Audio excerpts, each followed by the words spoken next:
Folks, if anyone is here just for the general public comment and did not have a chance to sign up, could you just raise your hand? I'll bring this over to I've you. had a lot of plumbing issues. My husband was not. It's like never ending.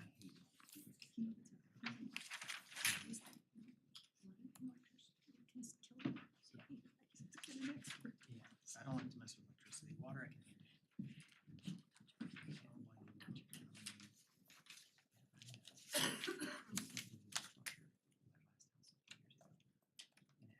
And it had just a minuscule Because I didn't do like an extra H of the term. Later, I stuck all those words in my tissue and water. And I was like, oh no, because it was floating. Put the phone and it go be going it had gone in between it. I was like, only because there was a little piece. And I was like, what is that? And it was never really wet because it was such a slow leak. it was just kind of spongy. Finally got saturated. Oh no, I had to rip up the There's some fire.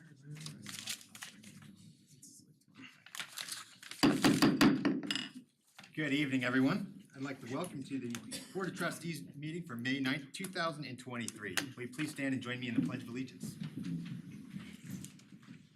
I pledge allegiance to the flag of the United States of America and to the republic for which it stands, one nation, under God, indivisible, with liberty and justice for all. Thank you very much. Clerk, will you call the roll, please? Trustee Butler. Here. Trustee Ayers. Here. Trustee Hardy. Yes. Trustee Murphy. Yes. Mayor Pro Tem Grace. Here. Mayor Karspeck. Here. Trustee Source Sally is not present. Thank you. She did call me ahead of time. All right, next on our agenda is citizen participation. This is a chance for citizens to speak to anything that is not on tonight's agenda. We have 4 signed up. And we can start out with Ergen.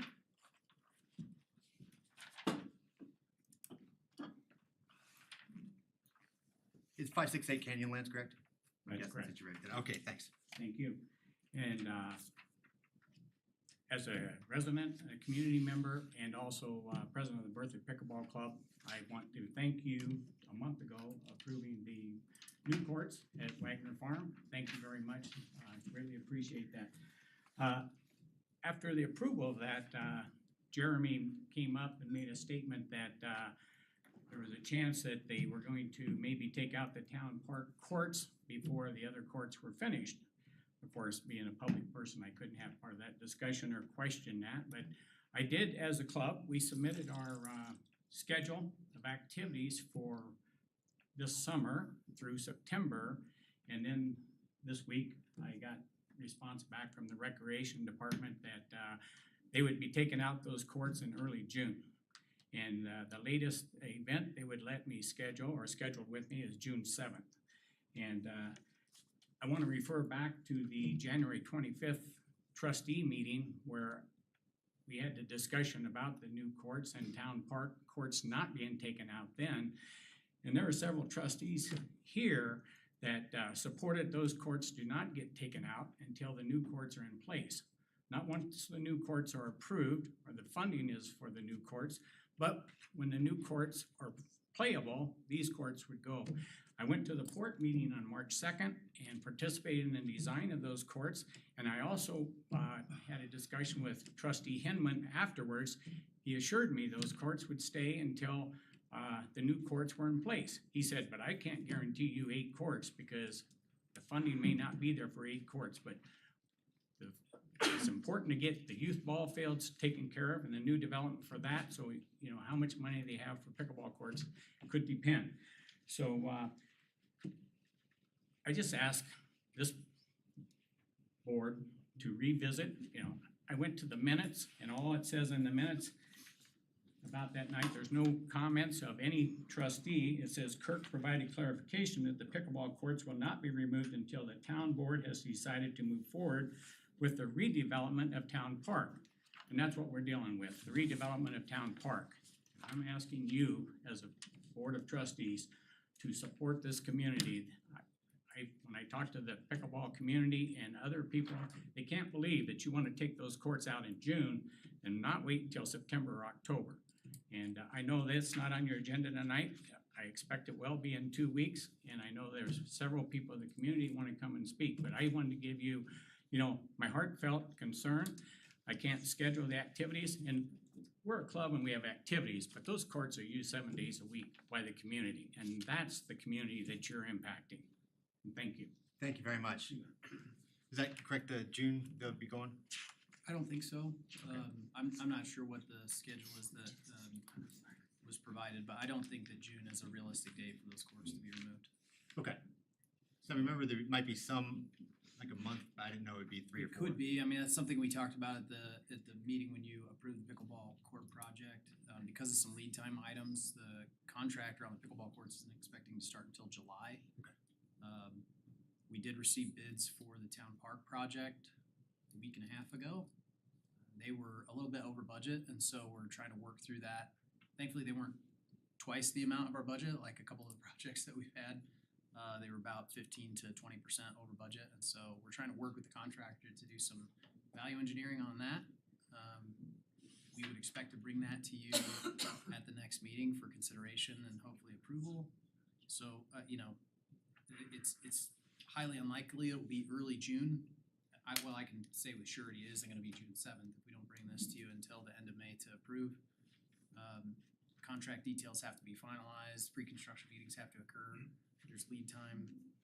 If at next meeting, if you guys tell us you want us to hold off on construction of town park, to preserve those pickleball courts for a couple of months, we can do that.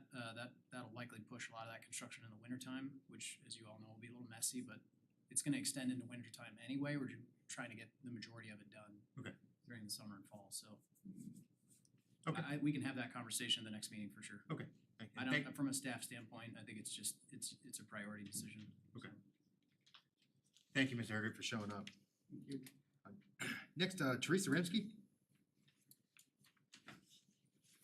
And I forgot to say this at the beginning, folks, but I can read out your addresses since you wrote them down, but if we keep the comments at 3 minutes or less. Welcome, Ms. Rimsky. Thank you for showing up. Thank you. I'm here tonight to discuss the condition of the cemetery. I would like to thank Mayor Karspeck, Trustee Murphy, and Deputy Town Administrator Olinger for responding to my email regarding the status of the cemetery. I appreciate the information that Jeremy provided, that there's a long-range plan, and I look forward to more details. So what are the short-range plans? The cemetery is named Green Lawn Cemetery. There was a reason, because it was lush. If you go out there now, there's dirt, grass, and a weed patch. This has been going on for 10 to 15 years. This isn't just the last 6 months. I understand the irrigation system is old and cumbersome to use. I had an uncle that worked for the town that put that piping down several times during the summer. However, mowing, trimming around the headstones and weed control needs to be an ongoing process. When you purchase a plot out there, it says perpetual care is to be done. That's not happening. We take our mower out there to mow. My 86-year-old dad sits out there and waters the family plots and the Wagner plots to keep the grass semi-growing. Something needs to happen out there. Also, gravestones are tipping. They're sinking grave sites. One's near my mother that's been there for less than 10 years, and it's sinking. So the tapping and the backfill and everything was not done properly. There's no sod on other gravestones. I realize that it's gonna take a lot of work and effort to get this back up, but in the meantime, what are we gonna do about getting it to not be an eyesore?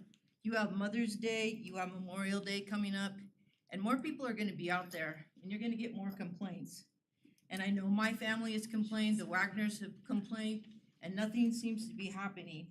So, I see all the parks around town getting mowed, watered, trimmed, taken care of every week, every 2 or 3 days. That cemetery needs to be taken care of in the same way. So I thank you, and I look forward to some updates from town staff on the status of what we're gonna do with the cemetery. Thank you. I'll turn it over to Administrator Kirk. We did talk briefly about this, and as we replied in that email, the head for that, Keith Knoll, is on leave right now. But when he comes back, we'll have more, but just wanted to you had anything to add to that. I don't think so. I mean, I think, you know, we have a dedicated cemetery employee and No, we just hired, right, recently? relatively recently, last year. No. The cemetery is an ongoing maintenance challenge for a lot of the reasons that Ms. Rimsky described. The irrigation system's all above ground and it has to be moved around. In the older parts of the cemetery it is. And that's the part we have the hardest time maintaining. A lot of the rest of the areas have looked much better in the past. I haven't been out there this spring. Spring's the hardest time, of course. Stuff starts to grow and you gotta start maintaining it pretty quick and it doesn't always green up quite right and you might have some winter kill, who knows?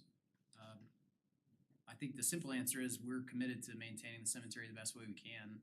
I feel like we've been, it clearly isn't showing, so that's disappointing, but I mean, it's something we've focused on the last few years, especially in advance of Memorial Day. In fact, last year I thought it looked fantastic by Memorial Day. It took a lot of work to get it there, but I personally went and inspected it. And I thought, given some of the challenges that we have out there, I thought it looked really good. I've personally gone out there a handful of times in the last year, and I do think there are areas where we have significant weed intrusion, where we've lost a lot of grass. The only real solution to that is to kill off the weeds and reseed or resod. Those are all things we've discussed and planned for this year. So, Okay. Yeah. And I drove out there after I read that email too, and I thought it looked relatively good too, the mowing at least, and that might have happened between the email it's and, possible. so I thought that looked good, but in the longer areas, I can see the point, Ms. Rimsky, about, there was, weeds and stuff around there. There but- definitely is, and it needs some work and it needs some love. It's why we budgeted to do a master plan this year and kind of a long-range maintenance plan Great, to try and shore up some of the deficiencies out there, because it does have some issues. excellent. And I understand there's others in the crowd tonight that aren't speaking but are also concerned. And Administrator Kirk and I talked, and once Mr. Knoll comes back, we'll reach out and make sure we get a more thorough response and kind of a plan for that, a short-term plan. All right. Thank you. Next, Doug Carlander. It's 545 Mayo Court, correct? That's correct. All right, Mhm. good to see you. I want to address some signage that we need on Fifth and Mayo Court. Mayo Court is a court. It's kind of a long court because it's not just a few houses, there's several houses. But people coming in from Fifth Street turn into Mayo Court thinking that it's a through street. There's no signage that says not a through street or, whatever. And I've personally observed anywhere between 4 to 8 vehicles a day coming through. But what happens is when they get down to the end of the court, they realize that they're in the wrong place. So they're frustrated, they're angry, they're late. So then they turn and speed out to get back to Fifth Street. So I'd like to see some signage on that Fifth and Mayo Court saying it's not a through street or, no outlet or something of that sort. Sure. Okay. Thank you. That's also Keith, I believe, right? Yep. Okay. And I know you've showed up before about kids dropping off. Is that still going on? That has been pretty much resolved. That's amazing how that painting that circle at the end of that court made a big difference. I haven't seen anybody parallel parking at all. So this is related. Do you think anyone's going in there thinking that that's still going on? No, because it happens to any time of the day. Okay, not school hours. Not that. Okay. So I saw the other day, the town street truck come in and realized they couldn't get through and turned around and went back out. So it needs some signage at the end Okay. of that block. Thank you very much, No, Mr. thank you. Carlander. We'll follow up with Keith. Finally, Chris Gage, 617 6th Street. Is that correct? Yes, it is. All right, Thanks thank a lot. Yeah. Welcome. So I'm here on behalf of both myself and my wife, but also other residents of Sixth Street, between Massachusetts Ave and Turner Ave. As you may know, that street is one of the few or possibly the only street in town that still has continuous flagstone sidewalks that were put in roughly 115 years ago. And we were informed, I think in February, that The town had an objective of meeting ADA compliance, which is understandable, and that the sidewalks in the town would be redone.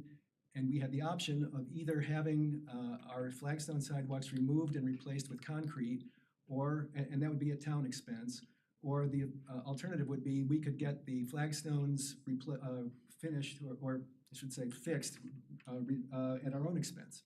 And so we are very interested in retaining the historic character of the neighborhood. We feel that the sidewalks add a great deal to that general, I want to call it, ambiance of the neighborhood. And we actually had the opportunity last night to meet with the Berthoud Historical Preservation Advisory Committee. I believe we got their endorsement, although they could speak for themselves, but on a couple of things. One would be that we understood as a result of that meeting last night that the town wishes to do some additional research on how other communities have handled the flagstone sidewalk situation. So that will take some time. So we would like to have an extension of the deadline that has been designated for completion of work on these sidewalks, because there isn't really time to complete the research in time to meet that deadline. Separately, we are asking the town to consider our request to provide reimbursement to the homeowners up to the amount that would have been spent on replacement of the stone with concrete. So we understand that it would cost the town something to put in concrete. It would probably cost us more to have the stone renovated, but we would like to be at least partially reimbursed for the expense that we'd incur.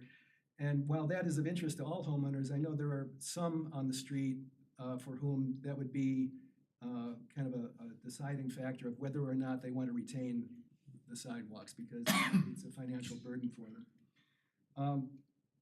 I happened to find just today on the website that, and I'm sure you all know this, that in 2020 there was a cost share program for upgrading sidewalks, which was on a first come first served basis by application. Notably, it did exclude the flagstone. It was for concrete, but I'm not sure of any particular reason why flagstone should be excluded. Flagstone is really a more resilient material than concrete. These sidewalks have been in place for 115 years. Most of them are in decent shape. They need some work, but the stone itself is still good, where concrete tends to crumble after a decade or two. Mr. Gage, we've hit the 3 minutes there. Okay, well, I'm about done. Can I ask you a quick question? What was your deadline? We were told, and I would want to confirm this with the building department or the streets department, but initially they said that they would like to have this work completed by the end of July.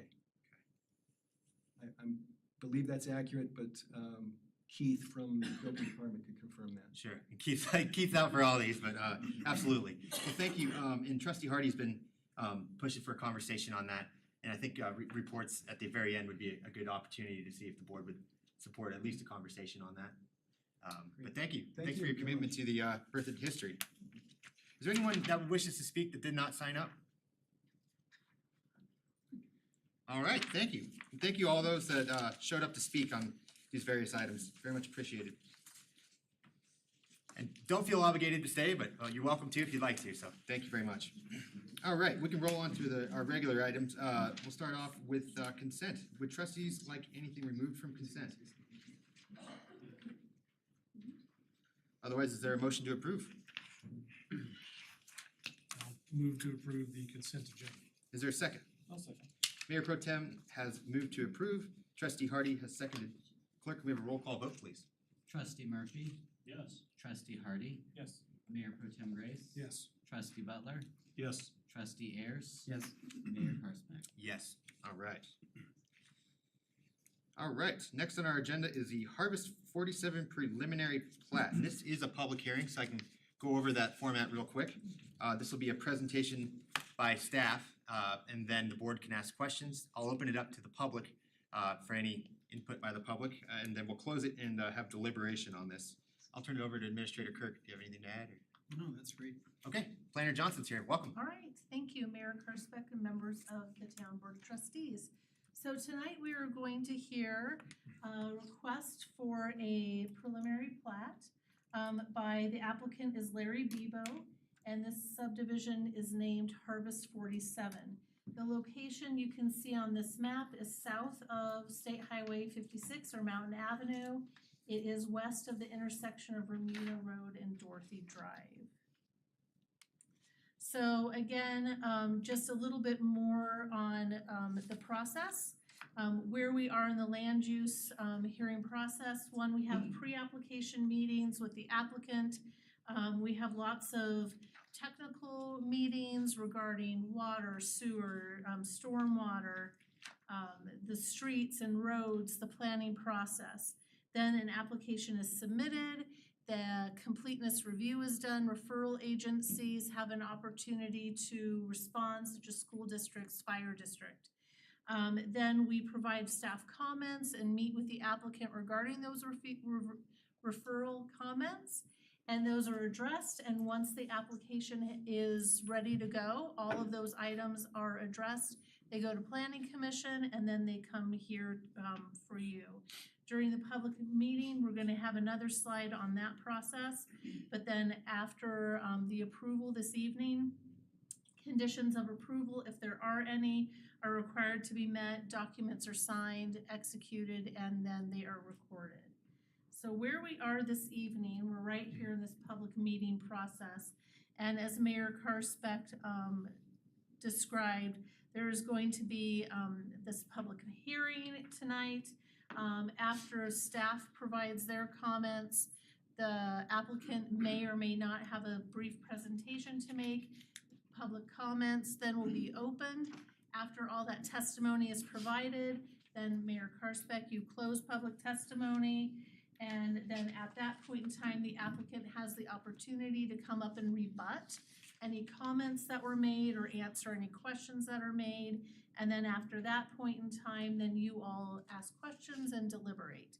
So that mostly is provided for the audience who might not be accustomed. I missed some of those on my presentation, so I appreciate you following. Good, well, we're a good team then. All right, so again, this is that process that we just went over. And then at this point in time, I am going to turn it over to Will Charles, and he is going to present some details and an overview of the application. But do any of you have any questions regarding the process? Okay. Thank you. Welcome back, Will. Thank you.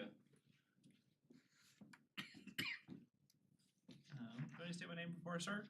Clerk, is that protocol here? Okay, please. Yeah, so Will Charles, 112 North Ruby Drive, Golden, Colorado. Thank you very much. But yeah, so for tonight, the project, as mentioned, is Harvest 47, which is a preliminary plat. It's about just a hair under 6 acres, and it's currently zoned that urban residential. This came before this board, I believe in the middle of last year, to get that rezoning completed. So if you take a look at that little plan on the, actually next slide's a lot better. Take a look at this plan, you can kind of see that Mountain Avenue just on the top of the picture over the north, Bermuda Road over there to the west of the site, and then Dorothy Drive, bordering the western side of this property going north-south. So just to kind of give a little on the ground context, so the top left picture, that would be looking east onto the site from the intersection of Dorothy and Bermuda. The picture to the right of that would be the opposite, so on the site looking west towards Bermuda. And then the bottom 2 pictures would be on either side of Dorothy looking south. So getting into the actual plat itself, it's pretty straightforward. There's an extension of Bermuda Road that would run through this property, and then there would be alley-loaded style single-family residential homes. So you'll notice on the top, there's a 20-foot alley. On the bottom, there's a 10-foot alley. That's because this borders Farmstead's second filing to the south. So they also have alley-loaded garage. frontage or alley loaded style development just to the south. So there's a 10-foot alley on either side that equals out to that same 20-foot alley. Getting into the comprehensive plan and port plan. So there's just two strategies of many that they met for this development. So the first one is that key strategy 2-9, which talks about housing needs, providing a range of different housing types, as well as smaller homes in the 1,200 square feet or less size. And additionally, as I'm not sure if you're aware or not, but 9 of the homes in this development are also slated for Habitat for Humanity lots. So it also helps going towards that housing need of affordability. The next one, also in the same spirit, is 3-1, which provides a mix of housing, goods, and services, and that meets at different stages of life and budgets. And then lastly, that port plan. With that extension of Ramita Road, it also comes with detached sidewalks with tree lawns that connect to not only the existing but also the proposed developments that are to the south and the east of this project site. So for preliminary plats, they have these 7 criteria. So most of them are pretty straightforward, but the first one's that functional system of land. So this property, as mentioned, connects to the existing as well as the other proposed developments that are in this area cohesively. The second one is that neighborhood master plan. As I mentioned, with that rezoning, there was also a neighborhood master plan last year, and this is more or less identical with that one. The next one being that comprehensive plan and port plan, which we discussed on that last slide. The next one being the utility and transportation design. So this, is referred out to city departments as well as referral agencies, and all had all of their comments addressed to where they recommended approval of this plan. So it does meet those systems. Next one is that negative impacts on adjacent land uses. For the most part, this is going to be very similar to what's in the surrounding area. It's also single-family residential homes, similar to what's on Ramita Road to the west. Next one, need desirability with the community. This is what's proposed in the comprehensive plan with that urban residential as well. It again kind of connects and cohesively with what's existing out there. And then that last one is the public comment. Any public comments received? There weren't any for the preliminary plat phase of this development, so there was no comment to address. But if there are any in the audience tonight, I'm sure I or the applicant would be happy to address any that come up. And the last slide, these were just the recommendations that were provided to Planning Commission. The only thing kind of different is that between the time where this slide was written for Planning Commission and actually got to Planning Commission, the applicant had a chance to submit those final little staff critiques, so that condition was removed from there. So it was just a recommendation of approval from staff, which is also what Planning Commission forwarded on to the town board tonight. So with that, I'd be happy to answer any questions. And I don't believe the applicant has a presentation, but they're here as well if you have questions for them. Thank you very much. Trustees, questions? I have one. If you could go back to the goods and services, could you expand on that? Yeah, so that's the way it's written, word for word from the code. I would say it's more that housing than the goods and services of that. So providing a mix of housing that meets varying needs, budgets, and life stages of residences. Does the code More my intent. Does the code address that it needs goods and services? No, I mean that's that's word just for an word option? what that strategy. So there's listed strategies. There's I think 9 or 10 of them Okay. in your comprehensive plan that are basically the overarching. Anything we do, we want to meet these types of goals. Okay.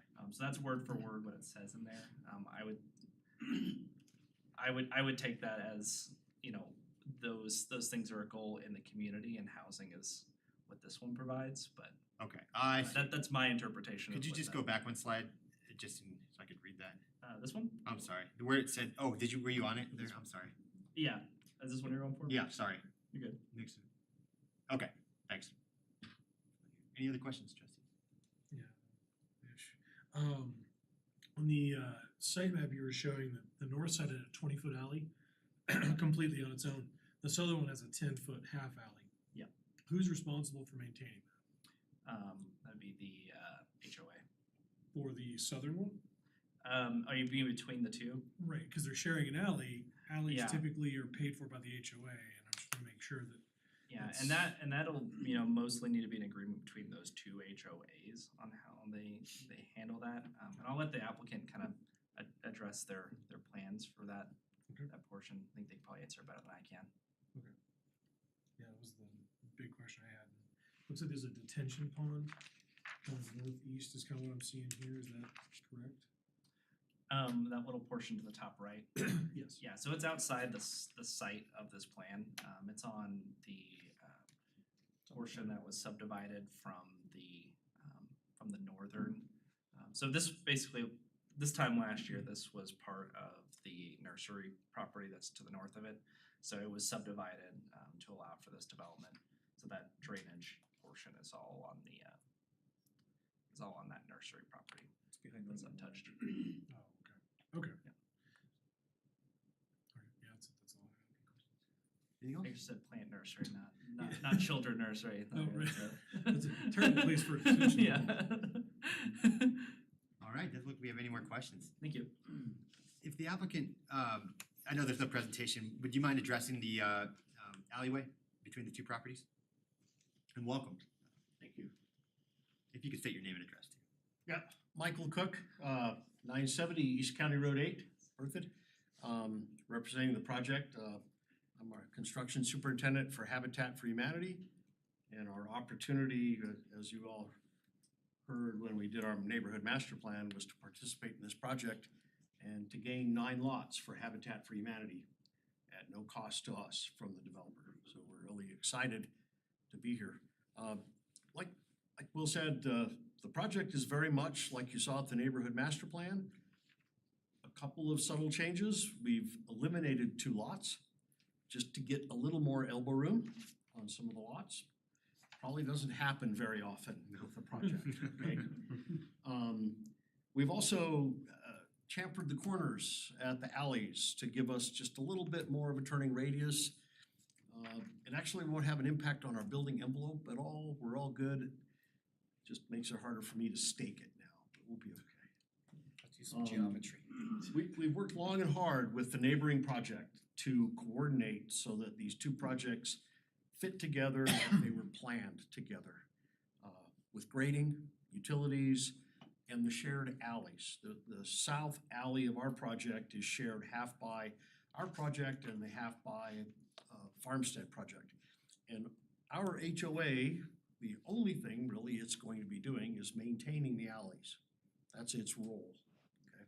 And we'll have to work with their HOA to make sure that the alleys get maintained cooperatively in there in some fashion.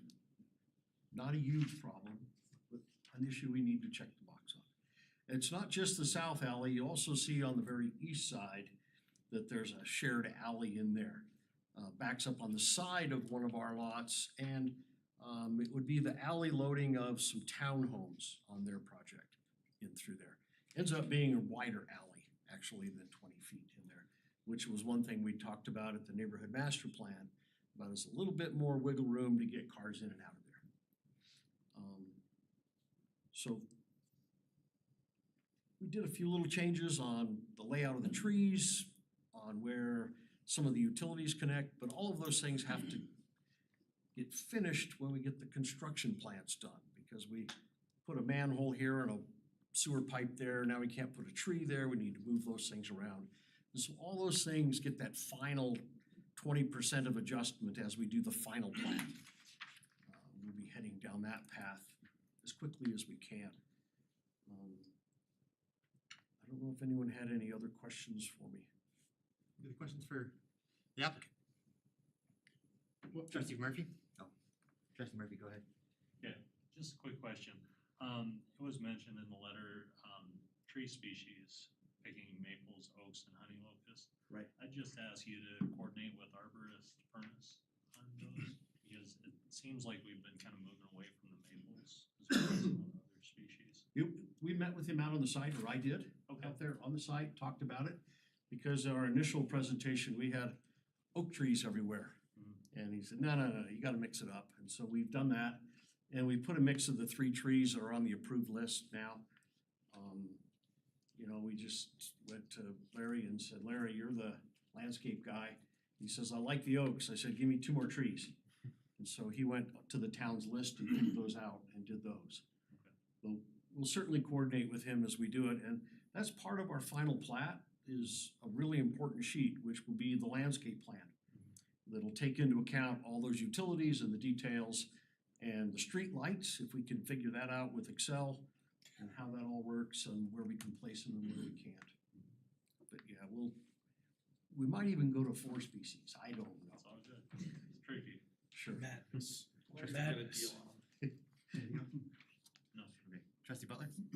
Actually, I've changed my mind. I'm good. Thank you very much. You bet. And any other questions, please just call me up. We got a question for staff, or baseline. Actually, the question, I know, Oh. yeah, for me, I know we've been talking about getting like landscaping rules in place in terms of, you know, what kind of water consumption, things like that. Is that planning to be, I guess, where is this landing with that and in accordance with it? Is that something that we would be addressing before this might come back to us, or is it gonna be after the fact? Those will get dealt with at building permit phase. Okay. There's still a couple more steps to make that happen before they get to the place where they'd be submitting for building permits. We're bringing the landscape guidelines back to you at your next meeting. So I think timing's good. Okay, any other questions? From the board. All right, at this time, I will open up the public hearing. If there's anyone, clerk, can you see anyone signed up? Thank you very much. Okay, we have no one signed up. Did anyone wish to speak that did not have a chance to sign up? Okay, well, I will close the public hearing and bring it back to the board for deliberation. To vote. How does everyone feel? I'll start with you, Trustee Murphy. I've been really excited about this project coming online, and I'm always happy to see more Habitat homes built, so I'm in favor. All right, Trustee Hardy? Ditto, as long as they're working with Farmstead and making everything fit in and it doesn't look separate, that's perfect, sounds like they're already doing all that. And yeah, big kudos for Habitat to score this. Trustee Butler? Likewise, I'm in favor. Excellent. Trustee Ayers? Yep, same, looks good to me. Mayor Pro Tem? Well, actually, no. I think the only thing I would like to see, I guess, when the 80% plat comes in is essentially the agreement you have with the HOA. So that way, when it comes out, this has already been ironed out. It's not a he said, she said. I would like to see that on the final plat when that kind of comes out in front of us. So that'd be the only request I've got regarding this, but otherwise, it's great. Yeah, get to see them close down half the alley. Yeah, I'm curious how they'd plow half the alley. Come on. Bobcat. And, I would like to add one thing. I'd like to thank Larry Bebo for, you can gotta speak up. I'd like to thank Larry Bebo for doing all this, what he's doing for the Habitat, for Yeah, making this work. Very generous. That's what I was gonna say, and it's great to have so many homes on Habitat. It's actually really exciting, and you guys do a great job. I love the architecture, just driving down 3rd Street or 4th Street there, so I'm excited to see more and really thankful for Larry Bebo for offering up so many of these. So I'm in favor as well. If there's nothing else, would anyone like to move on these? On this? Let's see here, where is it? Oh, I move to approve resolution 2023-11, the resolution of the town board and the town of Berthoud approving Harvest 47 preliminary plat. Second. All right, we had a motion by Trustee Hardy, second by Trustee Murphy. Is there any final discussion on this? Okay, clerk, can we have a roll call vote, please? Mayor Pro Tem Grace. Yes. Trustee Murphy. Yes. Trustee Ayers. Yes. Trustee Butler. Yes. Trustee Hardy. Yes. Mayor Karsbeck. Yes. Congratulations, thank you. It's a rare thing to have no one speak under the hearing. It's good sign. This is, I think, the fastest prelim plat I've ever seen in my life. Yeah, it's a very good cause. All right, our next and final regular agenda item is the broadband project update and discussion. We have our if we could get we have our economic development director, Walt Elish, here to present. Welcome, Walt. Thank you, Mayor and trustees. It's a pleasure to be back in front of you to talk about broadband. Been back here a few times.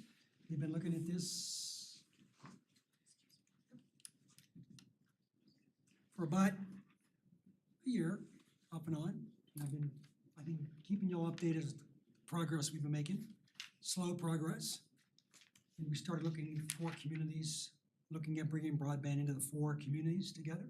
Did an RFP process, selected a provider to do that. That didn't work out for a couple reasons, and it was mutually agreed upon to not move forward with that particular provider. So shortly after that, and that process took 9 months by the time we reviewed all the responses and negotiated back and forth and just determined it wasn't going to work. After that, Chris and I sat down and, of course, we sat down and chatted quite a bit, but looked at all the other options. And one of the options that is out there, is Loveland Pulse. They're our neighbor, just north of us. They serve almost right up to our border, public sector. And at that time, and still at this time, there's a number of communities in Colorado that have gone the public sector route. And they're right around us as well. Longmont, Loveland, Fort Collins, Timnath is now looking at it. Windsor is looking partially at it. And there's other communities around the state, not just in northern Colorado. So we began to open up discussions with Brianna, who's with Loveland Pulse. You'll hear from in a few minutes. And Chris and I sat down and thought, this looks pretty interesting. Knowing full well, as you heard last meeting, I think it was, or 2, Eric with Hilltop Broadband is in Berthoud, serving Berthoud. Also in Berthoud, there's CenturyLink, Lumen, Comcast Business, Rise Broadband. There's like 5 or 6 other providers that are in Berthoud, serving Berthoud, in addition to Hilltop. However, the option that's out there that other communities are looking at, as I mentioned, is what's with the public sector. So what Chris and I thought we'd do tonight is just inform you, educate you about how that process works, specifically in Larimer County. Mark Paffinger, CIO officer with Larimer County, is going to be presenting them in about a minute, I guess, 2 minutes, to give you an update on Larimer County's desire to bring broadband throughout Larimer County to the unserved parts of Larimer, which is a lot, and they're interested in doing that. And one of the ways they do that is partnering with the current public sector provider, in this case, Loveland Pulse, in Connection in Fort Collins. So they're partnering with them to expand the broadband service throughout Larimer County. So learning more about that process, that intrigued both Chris and I. So we thought it'd be helpful for you all to hear what Larimer County is doing to bring broadband service throughout Larimer County and how that could positively impact Berthoud. So with that, I'll ask Mark. Hello, Mark. Hi there. And Brianna to come on up, and they have a presentation for you, and feel free to ask any questions. All right, thank you. You're welcome. Welcome. Thank you so much. My name is Brianna Reed Harmel. I am with Loveland Pulse. Thank you, Walt, for the introduction. With me here is... Yeah, thanks for having me. My name is Mark Pfaffinger. I'm the Support Services Director and Chief Information Officer for Larimer County. But I'm serving as the Broadband Program Manager, leading this initiative to try to expand broadband in northern Colorado within Larimer County. So we have a short presentation tonight. So we started with our introductions. I'm going to do a quick overview of telecommunications, different types of telecommunication techniques that we use. Mark is going to talk about the county strategic plan. I'm going to talk about a bit about Loveland Pulse and what we do in the community and some of the services that we offer, and we can then move into questions after that. So when we talk about telecommunications, Give us 1 second here. There's something on our screen. do magic.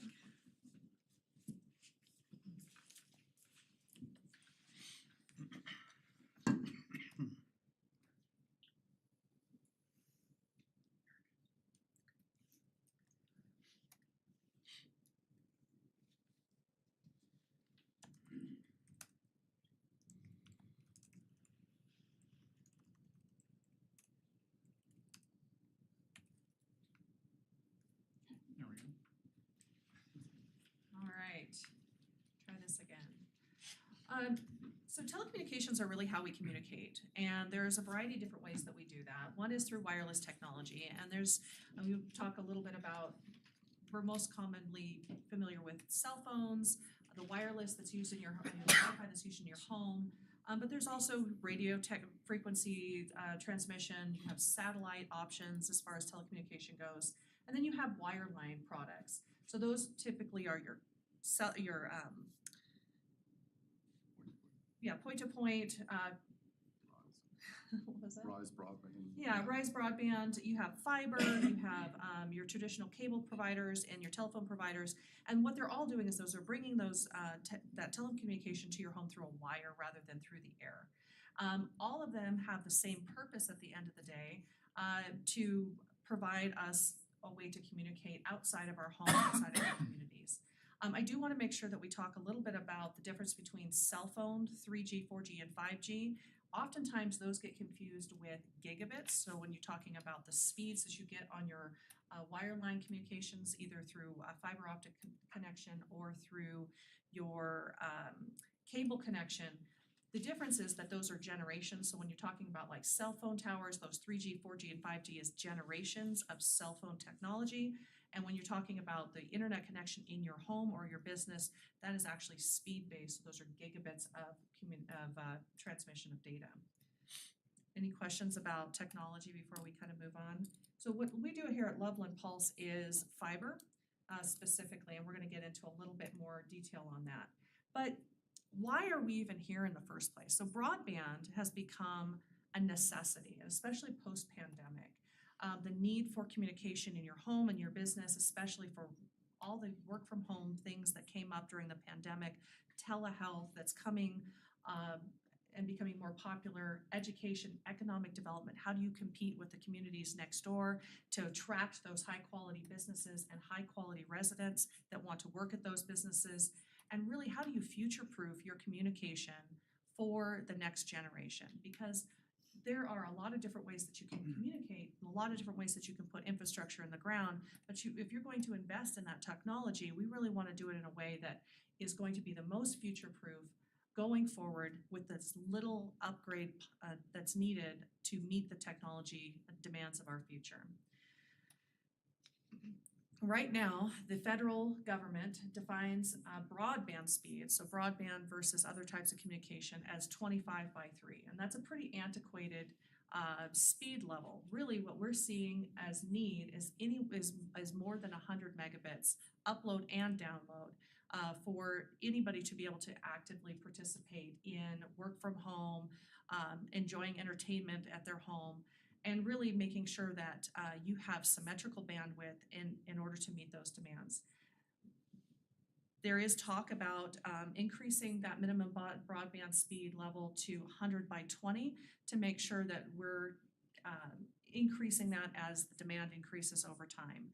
But that's really what we're talking about when we're talking about telecommunications and that need for the future. And that's really why we're here as Loveland Pulse today, is because we were not having those needs met in our community. And we took it upon ourselves to really take charge and do it for ourselves and, you know, build out the technology that we needed to meet those demands. I'll let Mark talk a little bit about strategic plan. Sure. So I'll start by saying Larimer County's been studying this broadband problem in our community for over 8 years. I think we go back about 9 years. We've done a number of studies, feasibility studies on what it would take to solve this digital divide within our community. A lot of that work resulted in the city's taking advantage of some of that research and making an initiative to start building out fiber to the premise networks within the city of Fort Collins, Loveland, and Estes Park. Those are our 3 anchor municipal communities that have built this. But they didn't just build it on their own, they built it together. And so the economies of scale are there in terms of how they did that. Kind of fast forward, through pandemic, really this problem really, I think a light got shined on it brightly. And so we're seeing a real speeded up approach to having to deal with these issues today. And so your community is no different. We've done speed test results across all of Larimer County. You have pockets of have and have nots. And the reality is that in our term within the community, we're looking at broadband as everywhere is somewhere. Why should one area be left out versus another? And so this is similar to what you saw in rural electric approaches, maybe in the early 1900s. Until the federal government got involved, we really didn't see a lot of movement in moving electricity into areas that were unserved or underserved. And we're on the precipice of that today. But this requires all of us as a community to participate in the solution. Not one size is gonna fit all, not one government grant program is gonna solve every area, not everyone's eligible. And so this is really a community issue that the Board of County Commissioners has really positioned me to really get out there and work with it, try to find as many partners and opportunities to solve this problem. And so our vision really is that high-speed fiber optic networks is really best achieved through partnerships. By leveraging those partnerships to drive down costs for our community and not just do it in the urban areas, but also extend this to the suburban and rural areas of our community. Fiber's unique in that way that it doesn't really have a lot of boundaries in terms of how far you can push the signals, how fast you can drive data through fiber optic cables. They're extremely future-proofed. We've been running, a good example is we've been running 30 years of fiber networks throughout Larimer County into Loveland through Platte River Power Authority, who really was probably one of the early innovators with the help of the cities to drive fiber optic connectivity around Larimer County. Those cables are still perfectly operational today, and we're still running hundreds of gigabits of data through those cables, and they're 30 years old. The technology's only gotten better. The county, through the strategic review of this problem, we pulsed a lot of our community, we did a lot of testing, we looked at the digital divide in terms of what are people complaining about. They're complaining a lot about quality, about availability of service, about lack of competition in the market. And these are things that we feel are best solved by a broadband as a utility. That this is a utility that's required to participate in the digital economy today. And it's a differentiator from communities in terms of the haves and have-nots. And so every city should be really caring about this in terms of a community asset that drives those digital divide issues that are going to become even more prevalent over the next 20 years as new technologies start to emerge that talk to a number of the things that Brianna talked about today. That's going to disrupt how education is done.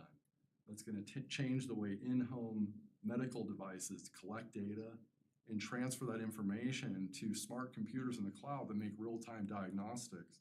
Without high-speed networks, you can't participate in this economy. And so this becomes a really important asset to future-proof and make the community more resilient. This is why this is one of the top priorities for the Larimer County Commissioners to really get this message out. We also think ubiquitous access to high speed to all residents is our goal. It's a lofty goal. It's a $300 million problem across Larimer County. And that's excluding the cities that have already done theirs. And so there's a lot of residents that are in the rural areas. This gets really, really expensive. Much more expensive than doing it in Berthoud. As you get into these rural communities and the mountainous terrain, we're really struggling with trying to do this in a cost-effective way. And that's where a lot of the federal grant programs, much like Rural Electric was, is gonna help extend those lines and cross the financial divide that we've been unable to meet. But that also makes it a little harder for communities like yours to compete in those grants, which we'll talk about later. In our opinion, community-owned broadband is a preference. We know commercial interests and competition's healthy. I don't think that's a bad problem. I just think in order to future-proof where we're going, relying on a utilitized solution for broadband access gives you a better chance that you'll have a long-term partner that's gonna be an asset with your community, and those investments you made are now available to extend into to whatever future needs you have, smart cities, technologies to do better jobs of running technology within your community. By having access to those resilient community-owned networks, there's not like an extra cost associated every time you want to use it. And because we're not exactly sure all these new technologies are going to look like, it sort of future-proofs you from what's coming next. Also, we think community-owned broadband makes sure that in the case of Pulse, they're a nonprofit. They're really running in terms of trying to make their ends meet of what it costs to deliver services that ensures that you drive costs down in the long run. But we know building networks is expensive, so, there has to be a payoff. And we built, is this a critical enabler for a resilient community? I believe so. And that's something that each community needs to wrestle with. We've been working closely with Timnath as an example, a lot of their programming and deciding what their future is going to be. I think a lot of the cities are realizing no one provider or incumbent is going to come and serve every household in our area. And that's really why this next approach needs to be, we kind of have to kind of work together to try to solve this issue across our region. And that's where community partners come in.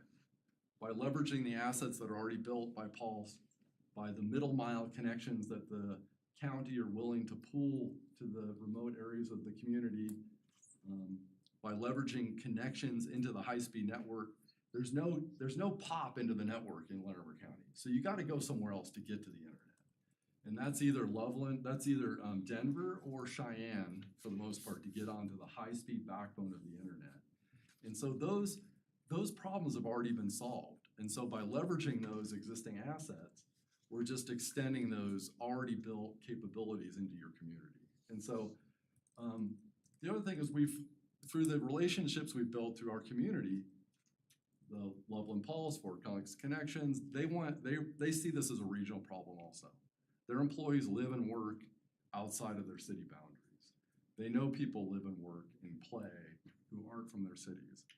And so one thing we've worked in other areas is cost-sharing agreements to help communities get payback on their investments over time. There's not a lot of programs you hear coming to the city or county where you're like, hey, you can put money to something in that's really important and is a community asset for your future, and over time you'll get your money back. And so these are things that you can do with these kinds of programs because you're participating in a partnership. And so I'm gonna leave it there because I know there's gonna be a lot of questions, and let Brianna kind of move into a little more of the guts. Oh, there's more. There's more. Just to share some of the partnerships that we've forged. We've kind of branded ourselves as NoCo Community Fiber. We're still working on that branding, but really that means all of these providers, Pulse, Connection, Larimer County, Platte River Power Authority, Northern Water, Poudre Valley Rural Electric. We left off CSU. We have even other interested parties that are bringing assets to the table to help join this consortium of community players that want to make us the most resilient community. We have a vision. We want to be the most connected community in the nation. And to do that, we really got to all get behind these ideas. And that also drives more local control. It helps us to say, when these assets are in the ground, when they're not controlled by just commercial interests, we can use them for the benefit of the community, for things like digital equity programs, connecting anchor institutions, working better with the schools to make sure we have the next generation of technology into those programs to do things like robotics remotely. There's cool stuff you can do if you have the bandwidth to do it. And without this, we're gonna be excluded from a lot of those kind of things. We also wanna make sure the money stays local. We want the people who work in these utilities, the people that are getting these services to wanna care about the community that they serve. And I think you'll see that in some of what Pulse has to show you later. And anything we can do to keep accelerating and using whatever grants and programs are available to, get the entire community connected are things that we're here committed to as a county to help you leverage if they're available and they do meet criteria that you might be eligible for. And so that's kind of. Do you want to talk about the model you have? You want to try? Yeah, why don't you go for it? So we can trade off. We're working right now with Larimer County to expand out into some of the unincorporated areas that are adjacent to Loveland that are really being left behind. Mark has, I believe, branded it as the urban fringe or suburban fringe. Urban fringe. And so those are areas that are just right outside of the city limits that are literally could be across the street from someone that's being served by one of the town broadband projects or city broadband projects. And that's become an increasingly problematic digital divide for the county because they are very dense areas, but they are also being very much left out. And so we have been working conjointly with the county, with our partners to the north in Fort Collins, us, Estes Park, to try to figure out how do we expand our network out. Mark had talked a little bit about that, and we've come up with a plan using some of the county's ARPA money to move into those unincorporated county areas. And then we are actually sharing back the revenue that we make off of that back to the county to help cover over the long term pay back that capital investment that was made. And it's a great partnership example of how we can work together as a community, because we all have the same goal at the end of the day, which is to raise all ships, to make sure everybody is connected in this community, not just inside or outside of a specific city limit. Everyone deserves to be connected. And this has been a really great example of how we can really work together. The other thing that we're doing is jointly working on applications to a variety of different grants that are coming this way here in the next year to 2 years. Some of those are at the state level, some of those are at the federal level, but making sure that we are a fiber-ready community with plans that are in place, with expectations about how much those are going to cost, and really being shovel-ready, so that if we are successful with those grants, and I believe we will be, we are ready to go from day one and be able to move quickly and get as many people connected as quickly as possible. And so we're very excited about that collaborative approach, and it's been very well received at the state level. We're probably one of the few in the country that is working in a collaborative atmosphere like this at a community level to really solve that digital gap. Yeah, ultimately the residents benefit. You know, every time you can collaborate and leverage resources or assets that are already there, it drives down costs for everybody. So a more resilient network actually benefits Pulse's program. But at the end of the day, where we're really focused, in my opinion, is what's for the resident. How do we protect their investment? How do we make sure the costs are reasonable, driving down those prices? Everything's gotten more expensive. Maybe we can look back and say, I wish I had done this 10 years ago or 5 years ago. But the reality is where we are today. And you see kind of similarities. I think the going rate right now in a commercial gigabit to the home is about $105 a month. That's what Greeley's kind of charging through Allo right now. But what you're seeing is more like that $70 to $75 in a public partnership kind of model. And so the nice thing about that revenue share model too is it gives the community a lot of flexibility on what to do with that revenue. The commissioners are talking a lot about maybe they'll invest some of that in more digital equity programs to try to drive better access, and not just the access to the internet. The next phase of internet is how to make sure people are using it effectively, especially those that are maybe less educated on the internet, or we can create a program for you specifically for mayors across the region to connect them. Great. But you can imagine that is a differentiator in how well you can compete in the next future economy. And so the commissioners are talking a lot about creating digital equity programs to get into the community more, to help people utilize these assets better. That's just an example of how those revenue shares can either pay back the capital costs or become revenue into the community to enhance the use of these networks over time. So just a little bit about Pulse. So Pulse, we provide multi-gigabit internet services. We also have a Wi-Fi product, TV, and voice services, and it is a community-owned and community-run network. So what that means is that we are not-for-profit. Everything that we receive goes back into the network to keep that network healthy and up-to-date and latest and greatest technology. We are community-owned, and what that means really is that our focus is not on profit. We are focused on delivering to the community members that we serve. And our tenets, our founding principles, are around making sure that we provide the best speeds, the best reliability, exceptional customer service, fair pricing, and transparency. And that really governs everything that we do in every day in every aspect of our business. I mentioned that we do 100% fiber optic to the premise. And really the reason we have done that is because there's a lot of value in providing a fiber network. It is the most adaptable and future-proof.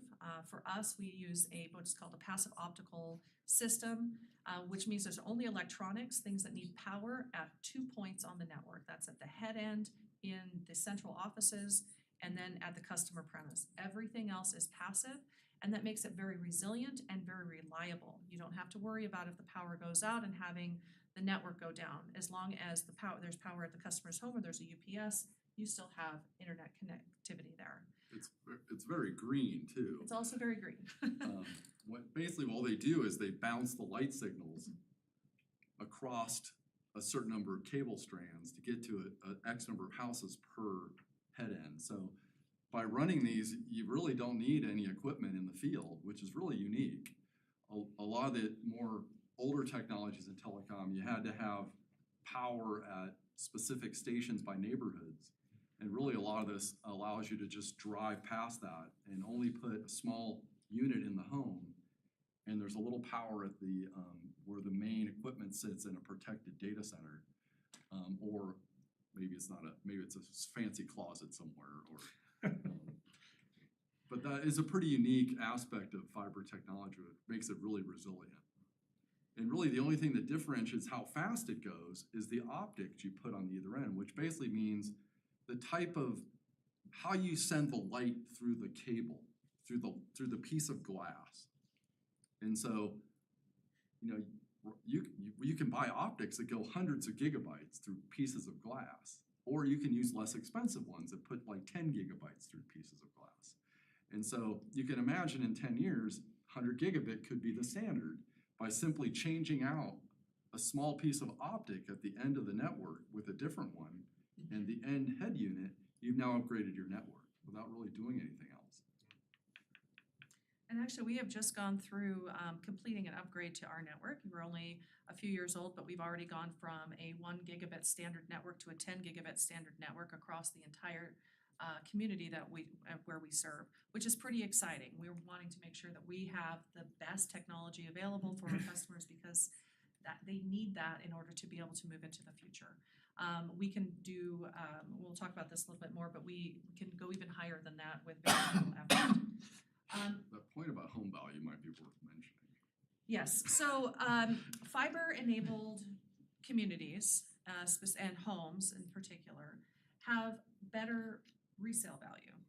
People are actually actively looking for homes that have good connectivity now when they're looking to buy a home and when they're moving into a community as a business. So that's one of the things that people check mark off their box.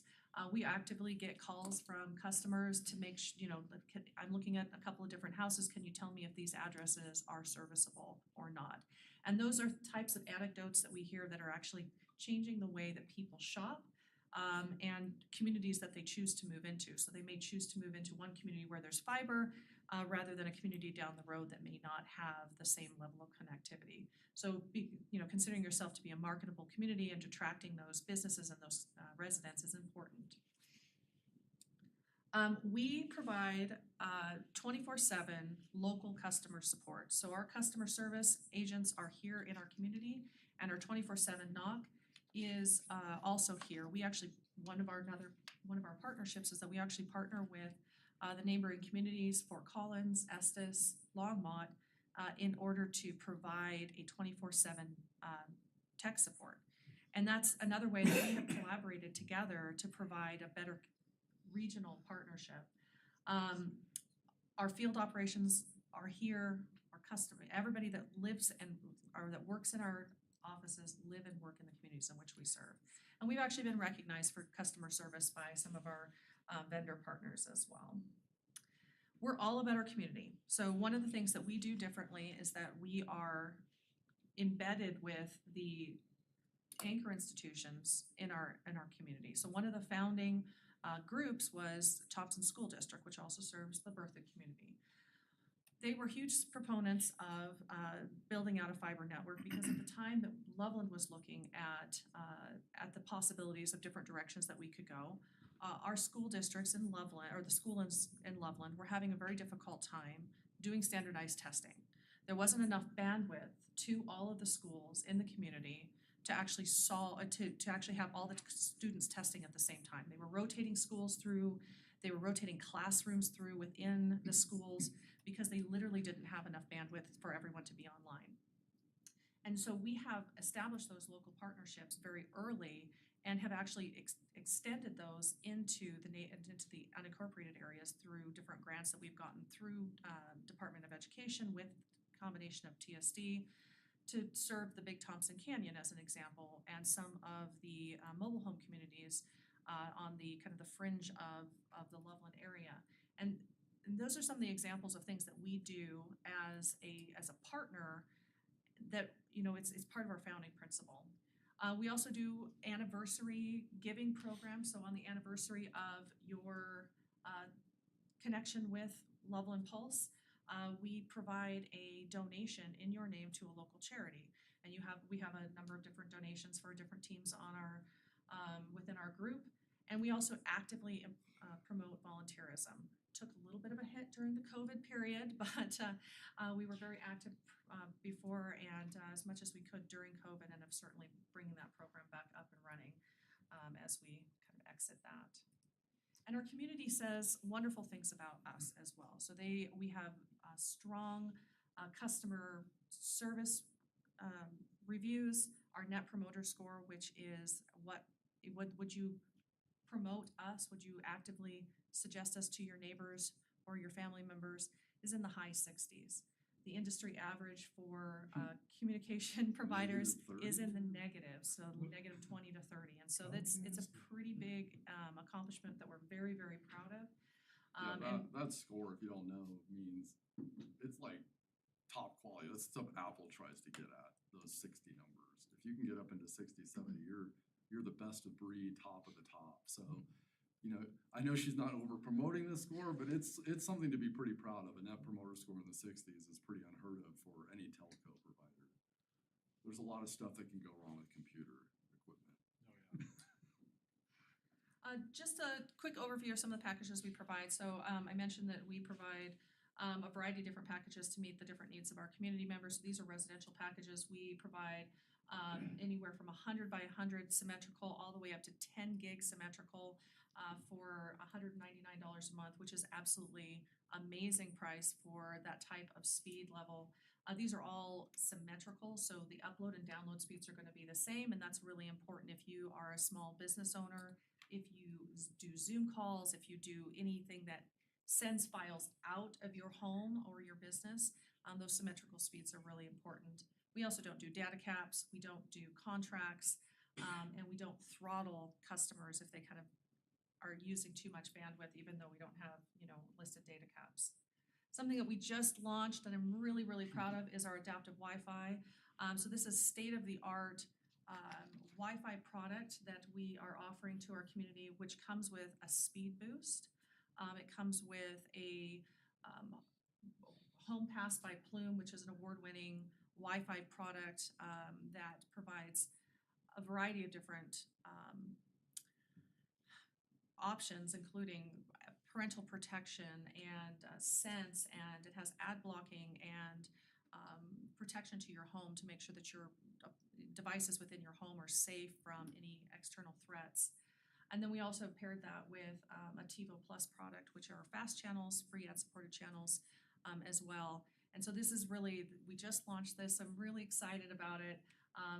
About a month ago, and it's been very popular and very exciting because it's really best in class offering. Yeah, most homes that are maybe 1,500 square feet or 2,000, a single Wi-Fi unit could potentially cover that house, but any home that's over that size has trouble getting equal connectivity across the entire house, especially if it's multi-level. And so what these products do is they actually put small units throughout the home in order to ensure you get the highest quality and highest speed no matter where you are in your house at a fairly inexpensive price. And so that's called a mesh network within your house. A lot of providers don't offer this. You have to go to third party or go to Best Buy and buy your own and build your own at home. This is kind of unique, I think, that Pulse has said, this is what our community is asking for. The number one complaint people probably made when the phone call was coverage in the basement or something like that. And so in order to get ahead of that and say, you know, really what they remember is whatever their connectivity is where they want to work. So the product like this basically resolves that issue. And the analysts that are taking those call center calls can look into these systems and actually see the patterns of wireless that's covering your home and know where your issues are. without having to come out to your house. I mean, that's pretty huge. And this is really cutting edge technology, so it uses an AI platform in order to optimize the network real time. So if you're jumping on a Zoom call and it can actually recognize that you need a little bit more bandwidth on your laptop, and so it will refocus the network in real time to give your computer, that Zoom call, the best access to the network possible. Or if you have a gaming system, it can reroute to make sure that it is actively looking for the different types of programs or high bandwidth users, and really maybe downplaying your thermostat or things like that that might not need as much bandwidth at the time. So it's pretty exciting. It is some of the best in class technology out there on the market right now, and it really goes to our commitment to staying ahead and at the forefront of technology to make sure that we're providing those best products to our consumers. And every good presentation should try to throw the word AI in somewhere in the presentation. Smart. We do offer voice and Pulse TV. So our voice platform is Voice over Internet Protocol, which is the standard product offering in most internet providers at this point. And then we have our Pulse TV app, which is a bring your own device. We also have set-top boxes for those that would like that look and feel of a set-top application. But we do provide Altitude, AT&T Sportsnet, which is a big deal here for all Can you of get our the local Nuggets game sports. tonight? No, I'm just kidding. So we talked a little bit about our partnership and our commitment to the community. And so we participate in the Affordable Connectivity Plan with the ACP, which is a federal program which offers a $30 subsidy to households that qualify. There's a variety of different ways that households qualify, but it's I think there's like 11 different categories, and those are typically if you're on SNAP or Medicaid, free and reduced meal programs, and there's a whole list of those, and you can go online and see how you qualify. But once a household is qualified, they can take that program and bring it to Pulse, and we will provide, and they can apply to any of the packages that we provide. Originally, when this program was established by the the FCC, it was a $50 match. That was early on in the pandemic, and that brought most of the internet packages, or some of the lower internet packages, down to a zero cost to the consumer. When that program changed from the EBB to the ACP program, we saw a significant need to continue to offer a free option to our community and at a speed that actually was meaningful, at that 100 by 100 symmetrical speed. So what we did was we're actually providing a supplement. So we match that $30 from the ACP program with another $15 to make our base level package, our 100 by 100 package, for free, but that can also be applied to any of the packages, and that actually makes our 1 gig package only $30 a month, which has been extremely helpful for families that have multiple kids in the home that need to have access after the school hours to be able to continue their learning and their education. And so our two most popular offers really are our newest, our adaptive Wi-Fi 2 gigs for $100. It's one of the best values in the area. And then of course our ACP program, 100 by 100, which is a complete zero cost to those qualified students and other community members. We do offer business solutions as well. These are very customized packages, but we do offer a variety from internet, managed Wi-Fi, voice, all different varieties of voice that you would need for a business, and then of course business TV, which can be both in office or sports bar, public viewing type options with all of the different options. But those are very customized packages. We like to craft those specifically for the business needs, but we also are very competitive in that market as well, and making sure that we're offering the needs to the local small businesses and enterprise businesses to make sure that they're being successful as well. I'd like to talk a little bit about how our construction process works as well. We're very proud of how we engage the community when we do construction. So just kind of a high level overview, we do a kind of a hybrid design build process where we like to have a high level design before we start moving into the low level design and start construction, because we like to have a good plan about where we're going, permits that we need to have. That helps us with our communication strategy and plan as we move forward. So really, network design is first. We start the permitting process. Around here, there's a lot, in the northern Colorado region, there's a lot of ditches, a lot of railroads, state highways that can really change how the project can progress. And the sooner you can engage those partners and start those permitting process, the better off the application will go and the smoother the construction will go. So once we get into the construction phase, we start with an initial construction communication out to the customer saying, hey, we're going to be in your community. This is how you get a hold of us if you have questions. We start having locate marks come in, and then we start construction. We finish that up with a QA/QC and closeout and restoration, which is a big deal as well. We want to leave the community as good or better than when we found it, and that is part of that whole process and expectation with our consultants and construction partners. So these are just some pictures along the way. So everything from we use directional bore rigs to limit the amount of disruption in community. We try to be underground as much as possible because that is the most aesthetically pleasing in the long run. It's also the most resilient in the long run as well. We also only install in the front lots. We don't want to be traipsing through people's backyards and disrupting their backyards, their dogs, their, play sets, whatever they have in their backyards. And so we want to be in the front yards right behind the curb. Once we get to the premise install, we still have the same expectation that when we go from the curb to the premise after a customer signs up, that everything goes back to normal. And these are just some examples of pictures before and after where we've hand trenched through some hardscape and across the sidewalk and into some rock area to make sure that we are doing our due diligence to put everything back together. Once the installation is done to the side of the house, that's when we come in and have a consultation with the property owner to place the equipment inside of their house, and we will snake through walls. We'll go through basements and attics to get to the right place. We don't just go to the first corner. We want to make sure that we're going to the place that makes the most sense for the customer, and then also the place that makes the most sense to give the best Wi-Fi experience.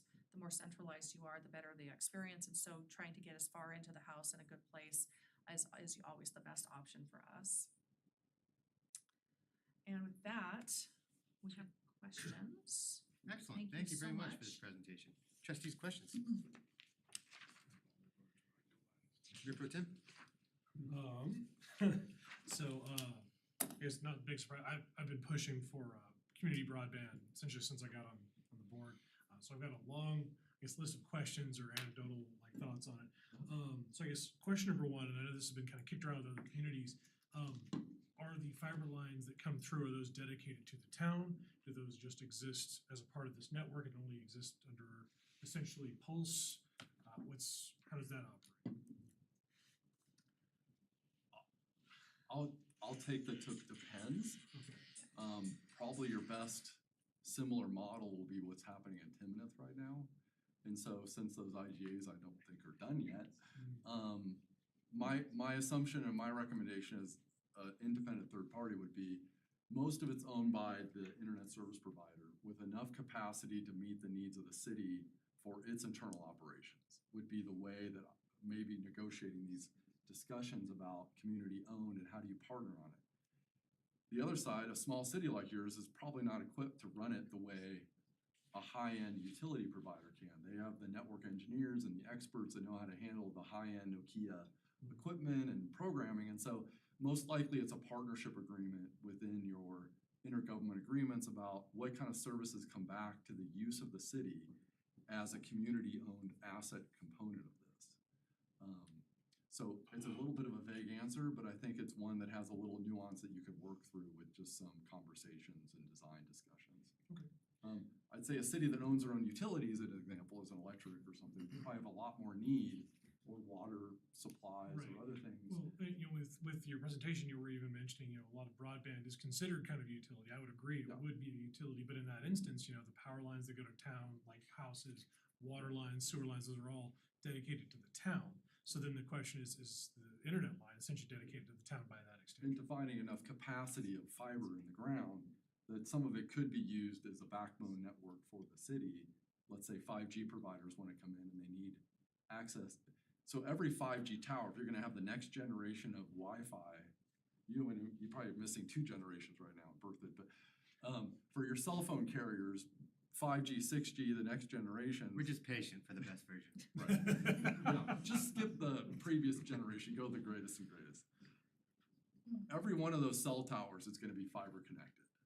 Because the bandwidth coming from a new generation cell phone that sends gigabit signals to a cell tower needs a really fast backbone network in order to operate. And so even on a next generation wireless network, the underpinning guts of that is a fiber optic network.